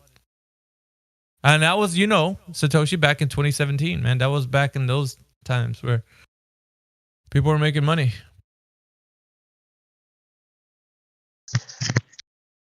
'27. That was marijuana stocks for me here in Canada. I was playing those companies like crazy. 10-cent companies. It was nuts. Everybody everywhere was making money, for sure. Yeah, bro. That's what they say. Buy when there's blood in the streets. When the eclipses happen, is there any other phenomenons that happen that can spiritually cause us to sell our markets? I think it's the placement of the. I want to say moon. I've heard like when the moon is full, the cups are full, but it definitely, there's a lot more to it. It has to do because there's 12 astrological placements for different alignments, depending on timing.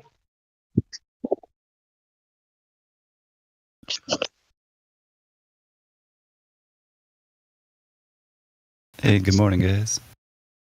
What up, Chris? Yo, Chris. How are you, man?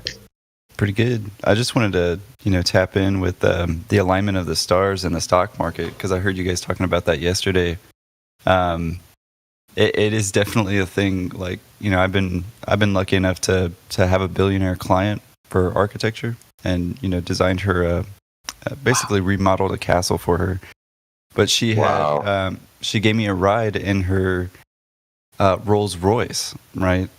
And on the interior of this Rolls Royce, on the ceiling, was an astronomically correct star-circled pattern of lights.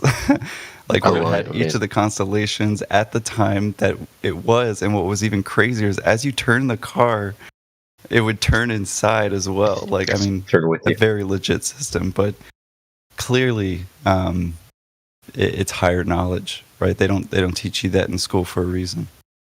Yeah. Yeah, the aspect of thanks, I appreciate it. The aspect of I posted up a quote last night, JP Morgan, and if you guys know who JP Morgan was, that's the dude that had a room on the Titanic that never showed up the night it sank. But he stated millionaires don't use astrology, billionaires do. Exactly. Yep. And a lot of people they don't understand that, man. Like, and that's why I'm always getting to the fact that we're so disconnected, and that's an advantage, right? To disconnect us from the idea of spirituality, like so that we can get so far away that we don't know. Like, we think it's hooey when somebody says, "Oh, it's the movement of the stars actually affect the markets," and we're just like, "Yeah, right." Like, that's what they want you to say.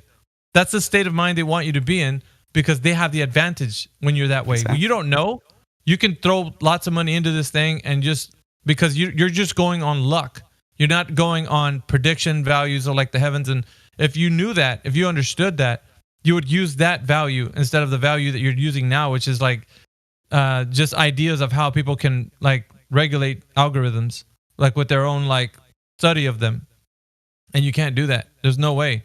You'll never know when there's going to be a big dump or a big pump.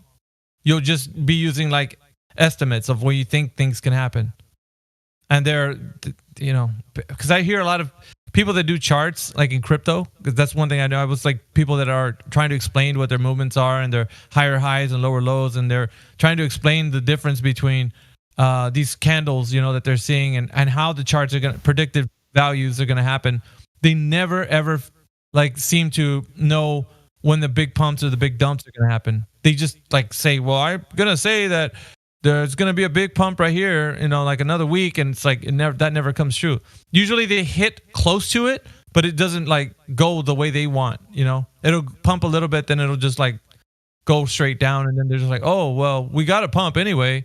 You know what I mean? Like nobody knows. The ones that study the stars do though. Let me show you another image.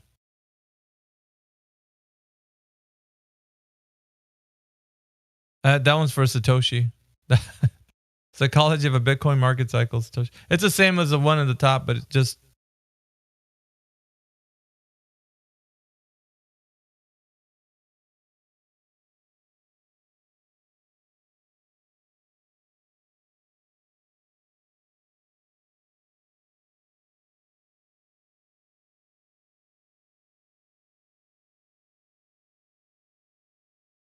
So people and then the emotional state when you're going through the like these phases of the market make people do things where they sell.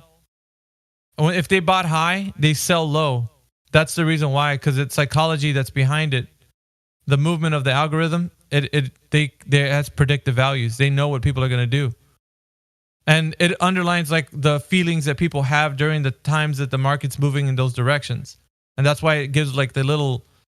Those little windows that tell you, like on the last image that I put, on the way up, like there's a hope, a recovery is possible, then optimism, the rallies for real, belief, time to invest in full, and then, you know, the thrill, the euphoria when you're on the high, this, you know, the mountaintop, and then it starts to go down, and you start to see the people start to say things like, we just need to cool off here before the next rally, and anxiety.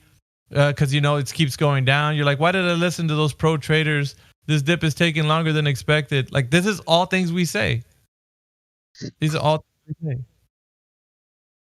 Think about it. As it goes down, look at what it's saying. And you've said one of those things at some point if you follow the markets and you're investing.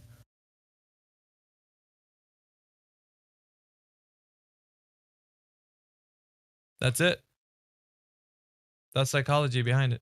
And like I said, the movement of the stars usually indicate predictive values. Because as you know, like they tell you when the next eclipse is going to happen. Or any eclipse, actually. You can fast forward on the stars, on the star charts, and you know what, like 5 years from now, what the stars are going to look like over your sky. You can actually do that. That's the predictive value that the stars have. Of course, because it's flat and stationary. But. Yeah.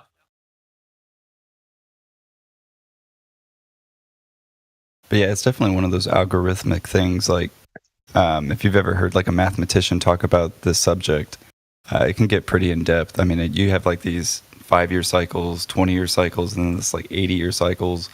But of course, you have that for the stars as well, and completely predictable. And if people think that they're not underneath this algorithm, then they're mistaken, because everything goes upon this. So investors affect the markets affect you directly because you're not able to buy food. Inflation is up, you know, gas prices are up. Like there's different things that are affected that affect you, even if you're not playing in the markets, right? You're still affected by them. Oh, yeah. And so a lot of people are thinking like, well, I'm not trading. I'm not Bitcoin. I don't do crypto. Yeah, it doesn't matter. But however the markets move, it still affects you financially. you still get affected by it no matter what. Things cost more. You know, like it's going to affect you either way. So it's kind of the understanding once you start getting into the markets, once you start playing around with them, you know, investing in crypto or stocks or whatever it is that you look into, you start to realize that this is the emotional state people are on when the markets are moving. And that's Satoshi, how they know to place their bets or to hedge their bets against like certain things, because they can see the movement of the markets and the predictive value of the stars and correlate those together, and then be able to make like understanding of like when to make money moves. And if you don't know this, that's their advantage. That's how they're winning, because you think it's all hooey.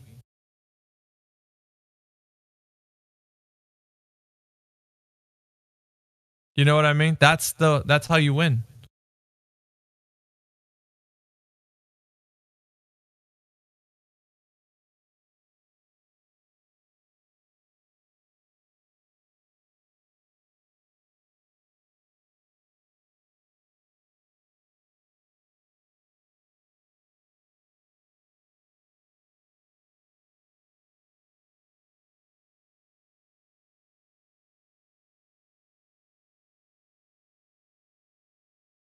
Anyways, gentlemen, I'm going to be taking off.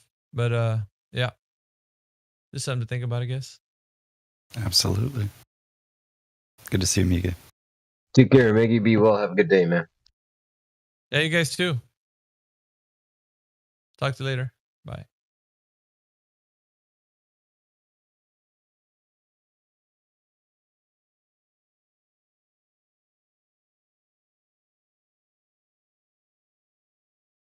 Yeah, I was meaning to ask how did McToon go last night?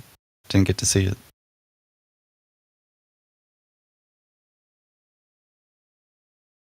I tapped out after an hour. Like, I do not want McToon's voice to be the last voice I hear before I go to bed. But Smurf was in there and chatted a bit. It was all I heard Smurf and all fun.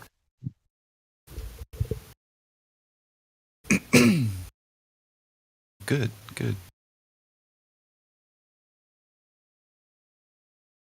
We've had an influx of folk from Gem Panda's server, which has been interesting.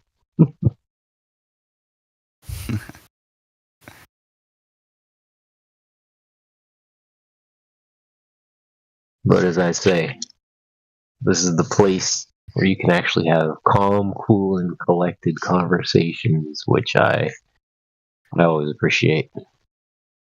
Oh yeah. I feel like this is kind of like at least like a flat Earth sanctuary, if you will. Yeah, man, no doubt.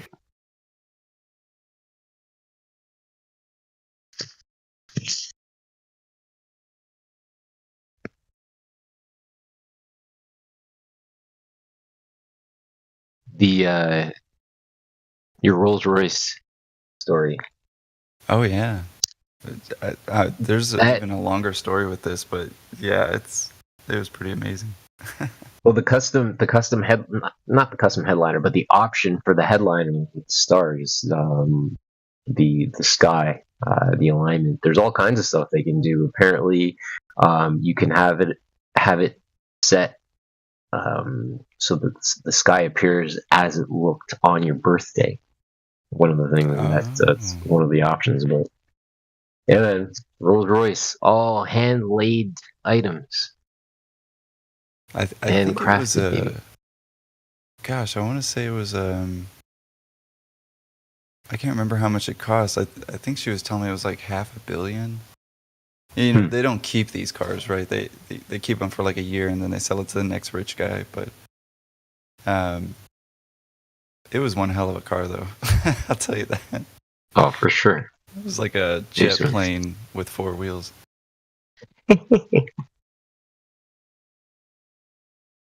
Beautiful, beautiful. But yeah, I mean, I didn't really understand a lot of money until she, kind of took me under her wing and was like, because I asked her, I go, how do you have this much money? She was up there in the billions.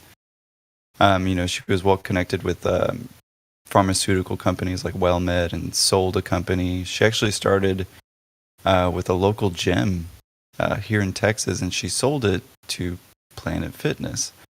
And they became pretty big, and then she used that money to sell it and buy another company. She just buys and sells companies, essentially. And trades them on the stock market. And it was just like wild to me that, I mean, it was a lot of work, but not the kind of work that they teach you and I to do, right? Like sweat equity. Hers was definitely in no way like physical sweat equity. So, I mean, it was definitely interesting. But yeah, honestly, it was a really cool project too. It was this old Florentine abandoned castle from 1940s. Or maybe 1950s, because I think there was some destruction because of World War II or something. But yeah, incredible 5,000 square foot project, for sure. That's awesome.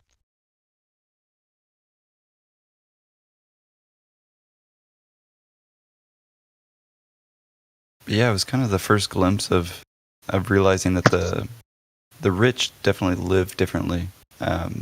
She would constantly lose track of like what day it was, because she was like, they're all kind of the same to me. I don't have to worry about Monday versus Friday or Sunday.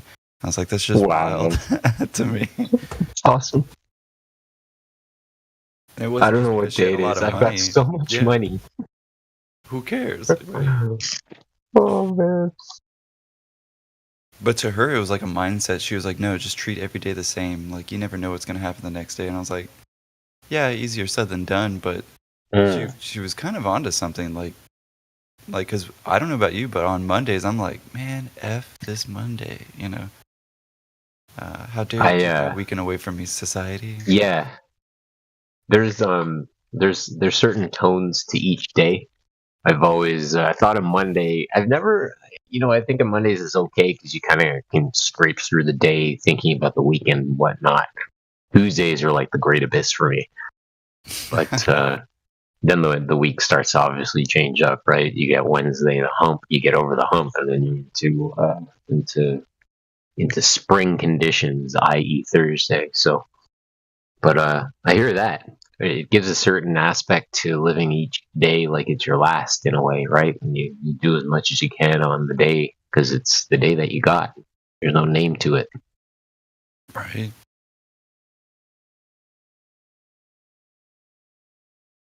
Love it. But yeah, I couldn't complain. I still say it's a great life.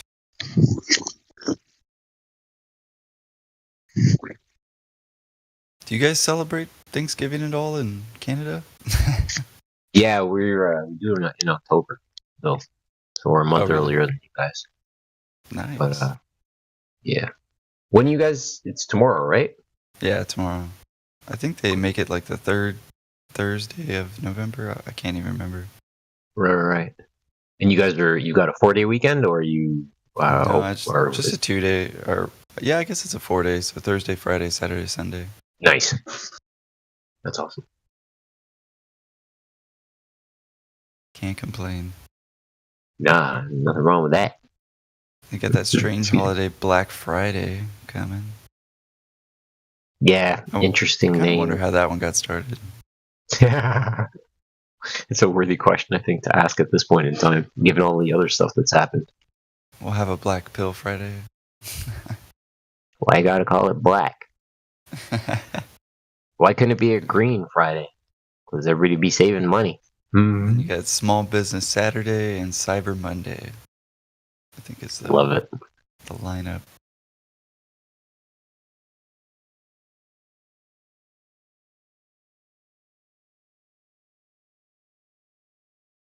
All right, I got to step away from the mic for a little bit. Chris, crew, it's always a pleasure engaging with you guys, man.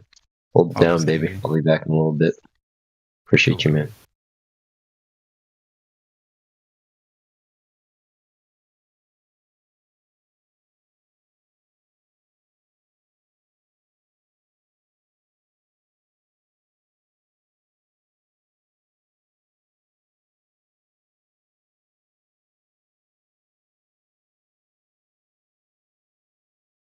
Yeah, but they do say it was all written in the stars before it was ever written down in words. Someone even theorized that some of our holy books are exact interpretations of these energies and these calendars above us. And really, calendars, I guess, really only means when you pay something, is when you owe your dues. Of course, I think it's a Roman term, not Greek, but yeah, definitely another systematic way of controlling us, using the systems against us, almost like this duper's delight, like they get a joy out of it almost. Strange. However, I think the people are waking up. They're starting to notice us, and that's why they're starting to try and change the system again in their favor. Again, so that we don't know what's actually going on.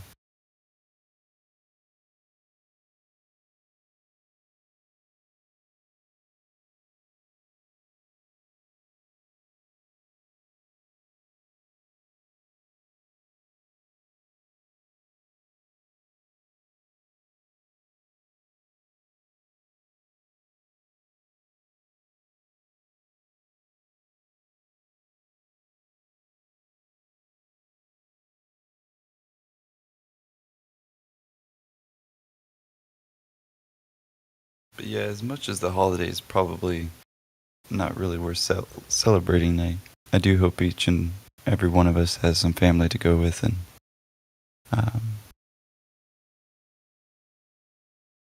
that at least you're doing well.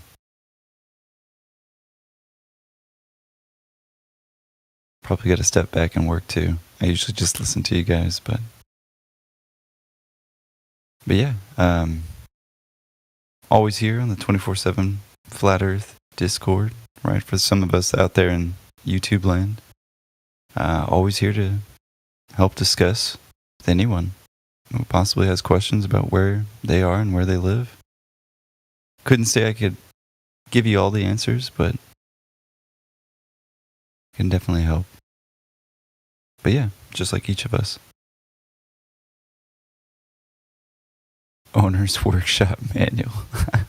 Man, I love those books for the cars, though. Keep them all. Got one for my Corolla.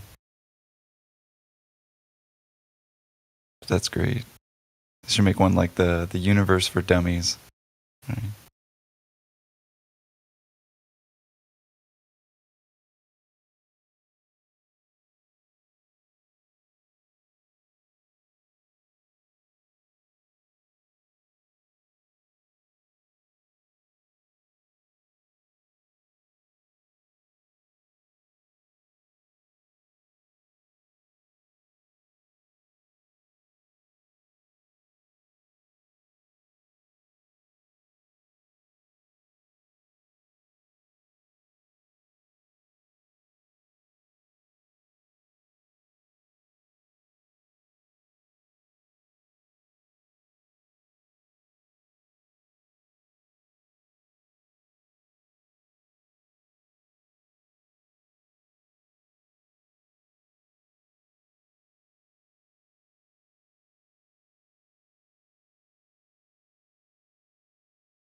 What's everybody doing?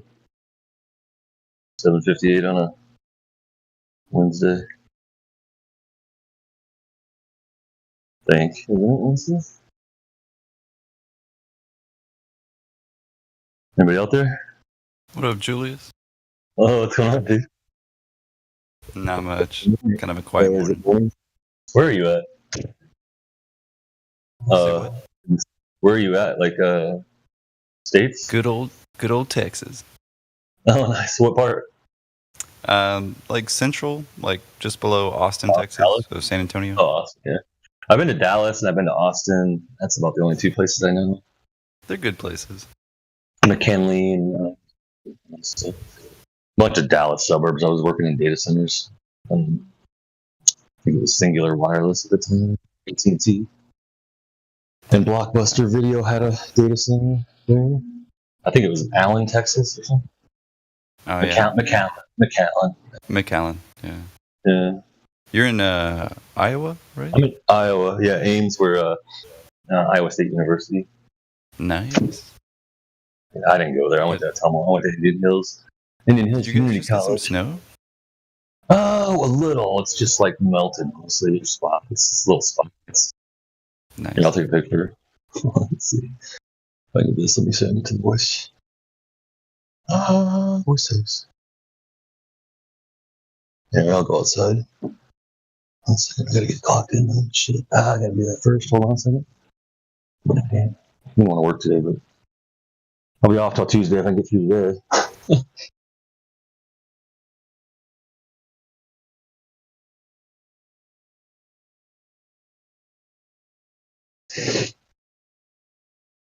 But yeah, it's been a pretty chill morning.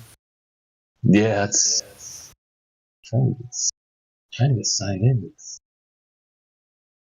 I would say this is kind of how it is during the holidays too. Oh yeah, let's think about finding a song or something just to fucking because it's gonna be dead today. Yeah, usually it's the day after that everybody's like, yeah, no work. Yeah, I mean, there's a lot of years I would just work the Friday after just because it's dead. I could just goof off online and no calls come in except like maybe 2 or 3 for like 8 hours. You know, it's Black Friday. Right. I'll be Black Friday. It's the nice thing about Flat Earth. You get all that material shit. You just like to have a few nice things and realize you don't need all the extra bullshit. Yeah, I don't know if it's bad, but I took it a step further and started an Etsy shop. So Black Friday does Dude, pretty well. I'm gonna do an Etsy shop as well. I'm getting ready to do like a bunch of 12 by 12. I don't know. It's just gonna be like just art, just like small, Dude, oil painting it, stuff. man. There's a couple other things I'm gonna do, but here I'll take a picture. Hold on a second. And there's Just people out there laser. that sell paintings for like 15 grand, and I'm just like, damn, I gotta get Here's into what it looks oil like. painting. Like, Here's what it looks like in the old off my patio here. Yeah, population's fine, folks. We got plenty of room.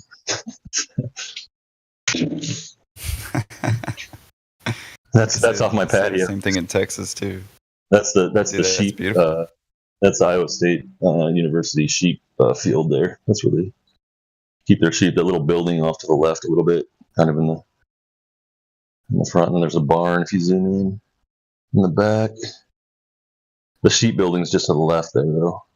But they take them out in the winter. They move them somewhere See if I can get a inside. picture of what I'm looking at too. It is vastly different. Did it show up on there? Or did you see it? Yeah, it showed up. Yeah, so like the building kind of in the front there on the left, that's where they keep the barn's kind of tucked on the back on the right. It's like right in the center. Very nice. Yeah, I see the snow. I'm infatuated with snow just because we don't really get it down here in South Texas. Oh, dude, I love it. I love the snow. It's so fun when there's like a shitty storm and it's like 1.5 feet of snow and nobody can go anywhere. But I'm the dumbass that goes out and like, fuck it, I can do this. I got a rear-wheel drive. Give me a couple sandbags. Yeah, people here, as soon as there's like even just like Yeah, sand or you ice can't on the drive. road, they're like, no, It's like fucking shut down the yeah. whole city. It's down, everybody. Lock it down. I remember like not too long ago they had like really bad snow and like they just didn't have the insulation or like the houses just started caving in, like all the ceilings, because they didn't have any of the insulation for the piping. The pipes were bursting and stuff like that. I don't know. I don't know where that was. It was in Texas though.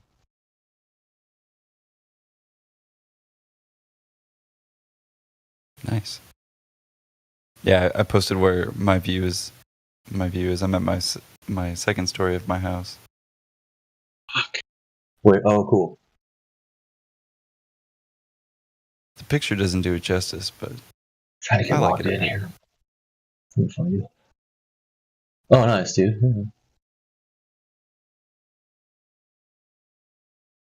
You said you're near Austin, kind of? Yeah, pretty much south of Austin.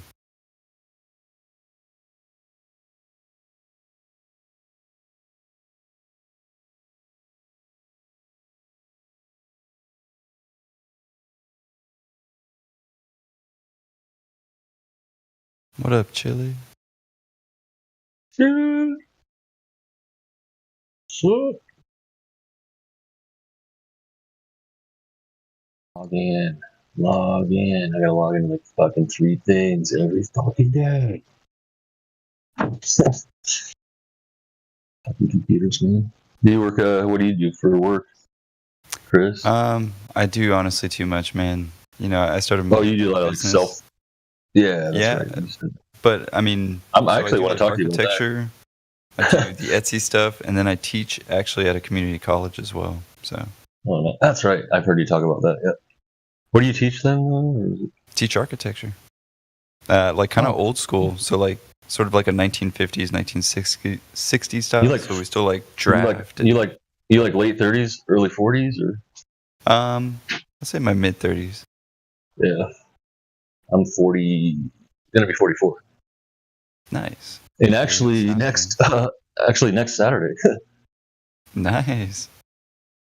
Oh, me and Miggy are on that keto carnivore kick, man. It's just like I feel like a superhuman eating that, man. Yeah. It's Took crazy about when you change your diet, 4 or man. 5 months, but like my gut health, everything. I'm not depressed anymore. Like I get up at 4 a.m. every day. Well, Keep going. I'm feeling the results myself because I started dipping into it myself just because I was explaining last time, like, you know, I've tried the vegan thing, I've tried the omnivore, tried the, you know, so I Yep. just started trying Yep. this one with you guys maybe about a month ago, and yeah, definitely seeing results, but still having that cog dis because, you know, all the research I did into veganism, you know, and, you know, why you would choose vegan is, you know, to actually kind of combat this industry, if you will, and the cruelty, if you will, to the animals. But yeah. Check out my server, dude. I got a health. If you want to, I got a health room, dude. I'll just send you a link. Jump right in here. I've been definitely looking into it as well. I mean, you and Miggy for sure. Yeah. But yeah, I will say, as somebody going through it, you'll hit that cog disc because they've muddied the water so much when it comes to diet, nutrition, that if you pick any one side, clearly it's wrong compared to all the others. And maybe that's the point, right? So that you just don't eat a good diet, you know? Click that. That'll take you straight to the health room. But like, I got Dr. Berg. Scroll up a little bit. The last thing is just the thing that Miggy told me about the carnivore Chris. But Dr. Berg's pretty good, but he's more like kind of Scientologist, and he like says you need to eat 7 to 10 cups of veggies a day. I don't. But that top dude, Ken Berry, is like who I think that's the whole playlist. Nice. Yeah, I'll check that one out. If you click on the link, just check out his 10-minute video. But he's got, if you go to his playlist for Dr. Berry, he's got, just go to his playlist section on YouTube and go to, I think that link actually, no, the link I sent is good, but the playlist is called Carnivore Diet 101. This is a great little server, man. Yeah, this is just my little family and friends, and whoever, you know. Yeah, well. And I put a ton of rooms, and yeah, been smoking that HHC, man, fucking going off. No. No, I do the same thing with my folders in my computer. I gotta figure out. Extremely organized. I gotta figure out a movie. I don't know. I got a music bot in there already set up, but I don't have a. I need to work my cinema room yet. I don't know if that's a different bot. Jeff uses. I don't know how it works. I might have to ask Lou about it because I know he's used the cinema 24/7. Lunatic. Yeah. Lunatic. Yeah, is it lunatic or lunatic? I don't know. Something like that. He's close by. He's up in Wisconsin. Glatt's just up in Minnesota. Like, he's up by the Boundary Waters. Oh, that's right. Yeah. Trying to take a road trip to like meet some people, you know, from the server. I was kind of thinking about doing that. Like, too. I was like, I mean, we've definitely got some from the south, but most of you guys are up there in the north. I was like, I could go for an adventure. Dude, come up to Iowa, man. Something like that. Oh, plenty of room. Go flat smack some people downtown. A couple beers. Get a couple beers. Get your loader pockets up with some business cards and some slaps, and we'll go tag some dumpsters and back of stop signs, parking meters. Little Discord 24/7. I'm gonna get some. I'm gonna get slaps and cards. Yeah, I think I'm gonna actually link people to my server, and then also have the 24/7 on there as well. Like, I'm gonna have both, and then just because my main thing is to reach people like health and wellness and like that, and then and then the truth of what's about everything. You know, I mean, there's a lot of lies, like you said, in the whole food pyramid bullshit. You know, fucking speaking of lies. Hold on, I'm gonna blast a song for you real quick. Do it.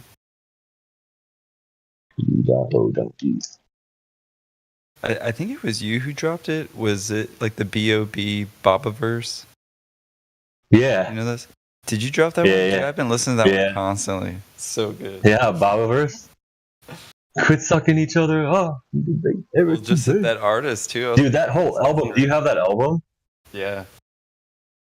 The Upside Down. I love that name of the album, The Upside Down. It reminds me of, like, I think you totally got that from Stranger Things. Oh, right. I think that's where you got that all that stuff. That name. Yeah, let's fire up. Let's fire Bobaverse. Let's do it. Hold on. He doesn't flag live stream. He doesn't give a fuck. I don't think so. He's his own label. It's No Genre Records. Yeah, I don't think I mentioned it the other day. I was like, I did bust some B.O.B. the other day. Like, I don't think he will flag this for me. I think he's didn't know the record anymore. Because he got offered to give some exec a blowjob and said, "Fuck you." So his career ended with Hollywood at that point. He was going to go huge, but he said, "Fuck off. I'm not dressing up like a girl, dude." They do that to his demographic as well. It's strange. Oh, fuck it. Let's hear this. This is dope. We'll come back. Here we go. Ready? All right, ready? Here we go. Let's start with this one. And I'll find the other one.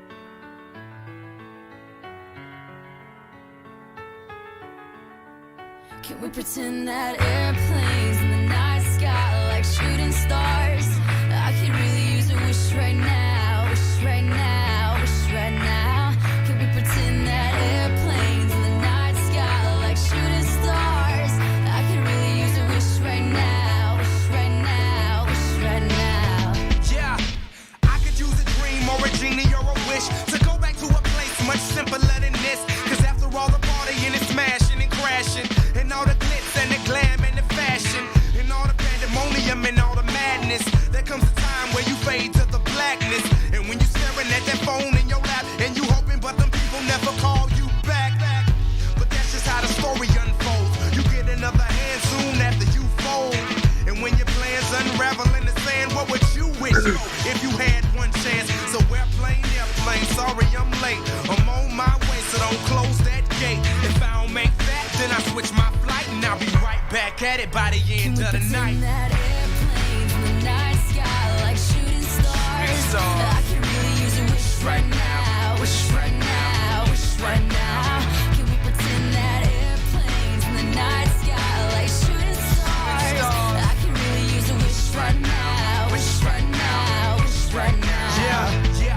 Somebody take me back to the days before this was a job, before I got paid, before it ever mattered what I had in my bank. Yeah, back when I was trying to get a tip at Subway, and back when I was rapping for the hell of it. But nowadays we rapping to stay relevant. I'm guessing that if we can make some wishes out of airplanes, then maybe, maybe I go back to the days before the politics that we call the rap game. And back when ain't nobody listened to my mixtape. And back before I tried to cover up my slang. But this is for Decatur, what's up, Bobby Ray. So can I get a wish to end the politics and get back to the music that started this?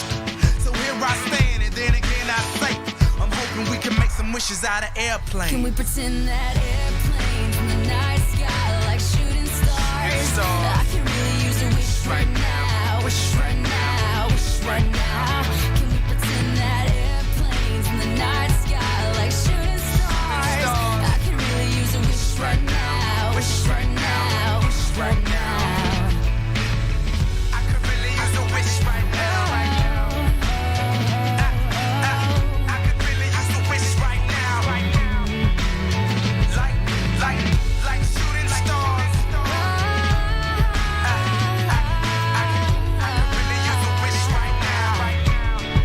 A wish right now, right now.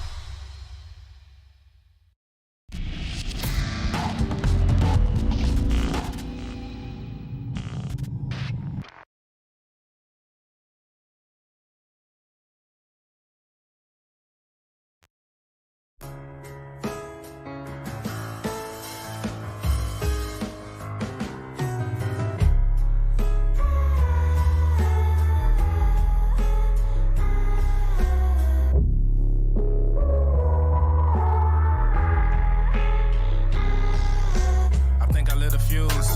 Embryos and food, feed them in the school every day at noon. Police still abused, speedos get excused, flowers still in bloom. Politicians lie, chemtrails in the sky, clones report the news. Clones report the news, slow out in your water, babies get the needle for that lethal wound. Zombies in the room, zombies in the tomb. Elephant, what elephant in the motherfucking room? Bones gon' turn to oil, bones gon' turn to oil, nigga. Bones gon' turn to oil. Bones gon' turn to oil, bones gon' turn to oil, nigga. Bones gon' turn to oil. Bones gon' turn to oil, bones gon' turn to oil, nigga. Bones gon' turn to oil. Bones gon' turn to oil, bones gon' turn to oil, nigga. Bones gon' turn to oil. Yeah, I'm the creator, the operator, and the destroyer, motherfucker. I'm the bait, the hostage, and the ransom, motherfucker. Who the fuck got a problem with Bobby Ray? Since when we give a fuck what a lunatic got to say? Mr. Potato Head and she'll not behave. Quit sucking each other off and debate with Eric Dubé. Debate with C. Freeman L. and Dr. Eileen Bay. Don't know about you, but my ancestors was never slaves. If I had $1 for every agent they sent my way, then I'd have enough money to send a rocket to space. And get some of that head gel them NASA hoes be using to have some pretty nice waves. Yeah, I cut my phone off and I lay low. Cause most these truther pages on a payroll. I'm not your leader, so don't follow me. Follow your own mind and your own mythology. Cause if your mind ain't your own, it's somebody else's property. So why they mocking me? Hey, use your common sense. I don't make no sense. I just rap, I don't know shit.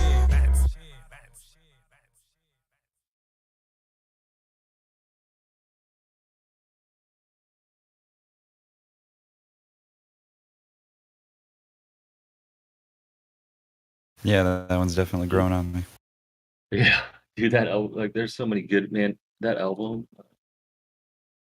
Have you listened to that album?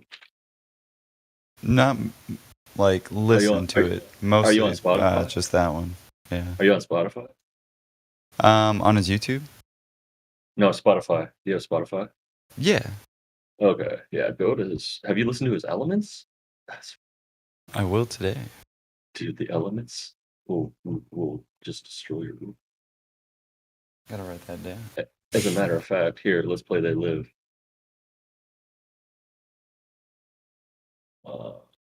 Dude, that's a whole truther series. And then not only that, Austin is the other one. That's how I found out about Flat Earth, was freaking weird. Oh, really? Yeah. Through I the was music, following man. I was following him, and I was like, dude, how much weed is this guy smoking? Earth's not flat. Well, you've heard like Eric's Flat Earth Movement album, right? Yeah, no. No? No, if you got a Yeah, link. he has like a rap album that I don't know. It's pretty good. If you got a link for it, I wouldn't say it's like family safe, and I think it got taken off of iTunes for sure, but it's on Spotify still. Yeah, I'll link it. I'll link you some. Or not serious- Spotify, but SoundCloud. Naga's good too, dude. Naga's got some good songs. Not all of them, but some of them are good. Upside Down, Ether album, dude.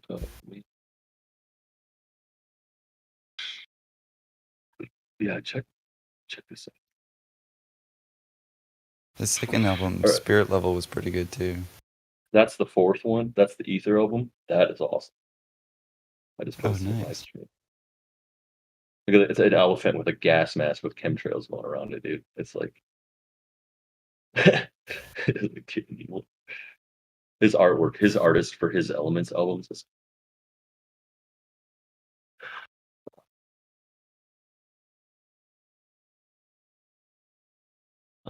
and then here's the Elements. So the Elements, it's fire. I think they came out. It was water, fire, earth, air. It's the order. I think they started in 2015. Is right when the Flat Earth started going to. Nice.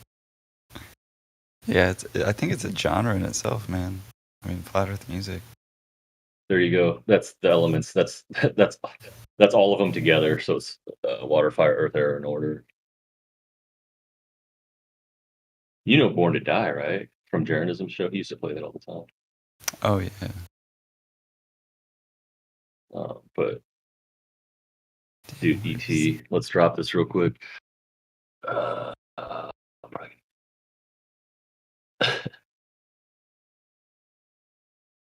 We're gonna get slapped with a copyright. It'll be this.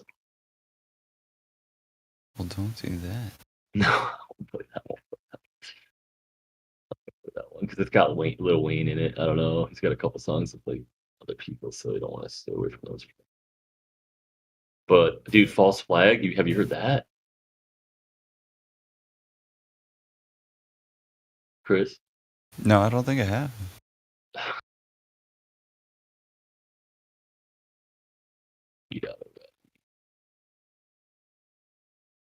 Actually, Life on the Ball. That's probably one of my favorite ones from this album. Did you post? Oh, you did post it. And Eddie Bravo Questions Everything. The Flat Earth Movement. All right, here you go, man. It's pretty good. You ready? You ready for some dope jams? do it, man. All right, I got you. This is Truther Music. Here you go. Oh, line one.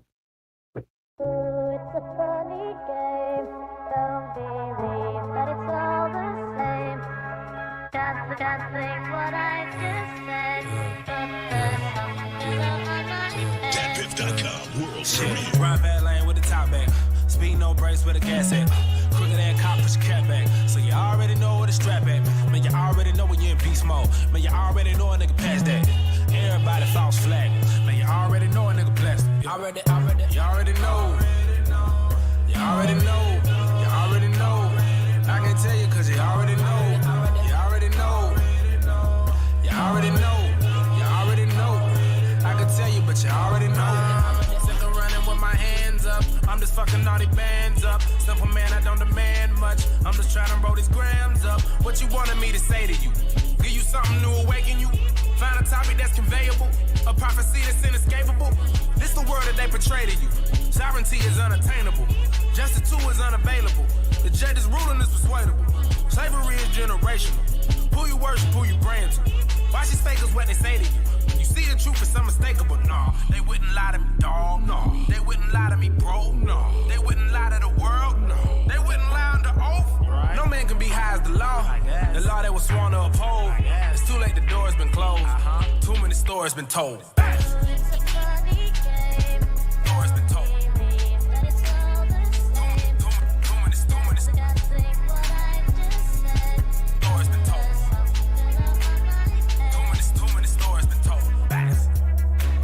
Started out for the love of the song. Woke up and saw the blood on the phone.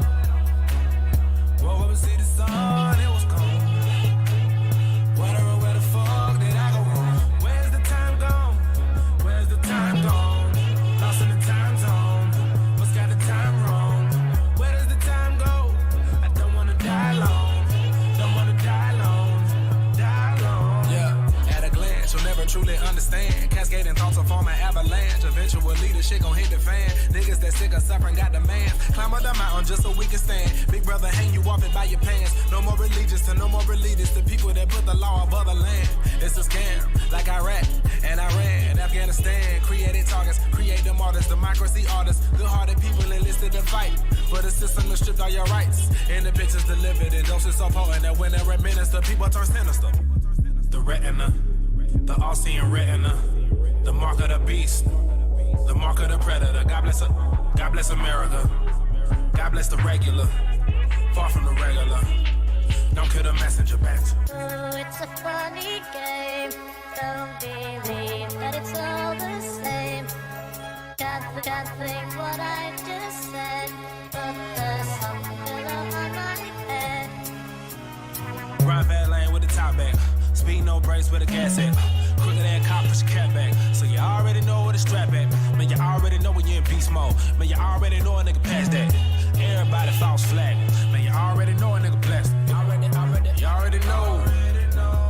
You already know. I can tell you cause you already know. You already know. You already know. You already know. I can tell you, but you already know.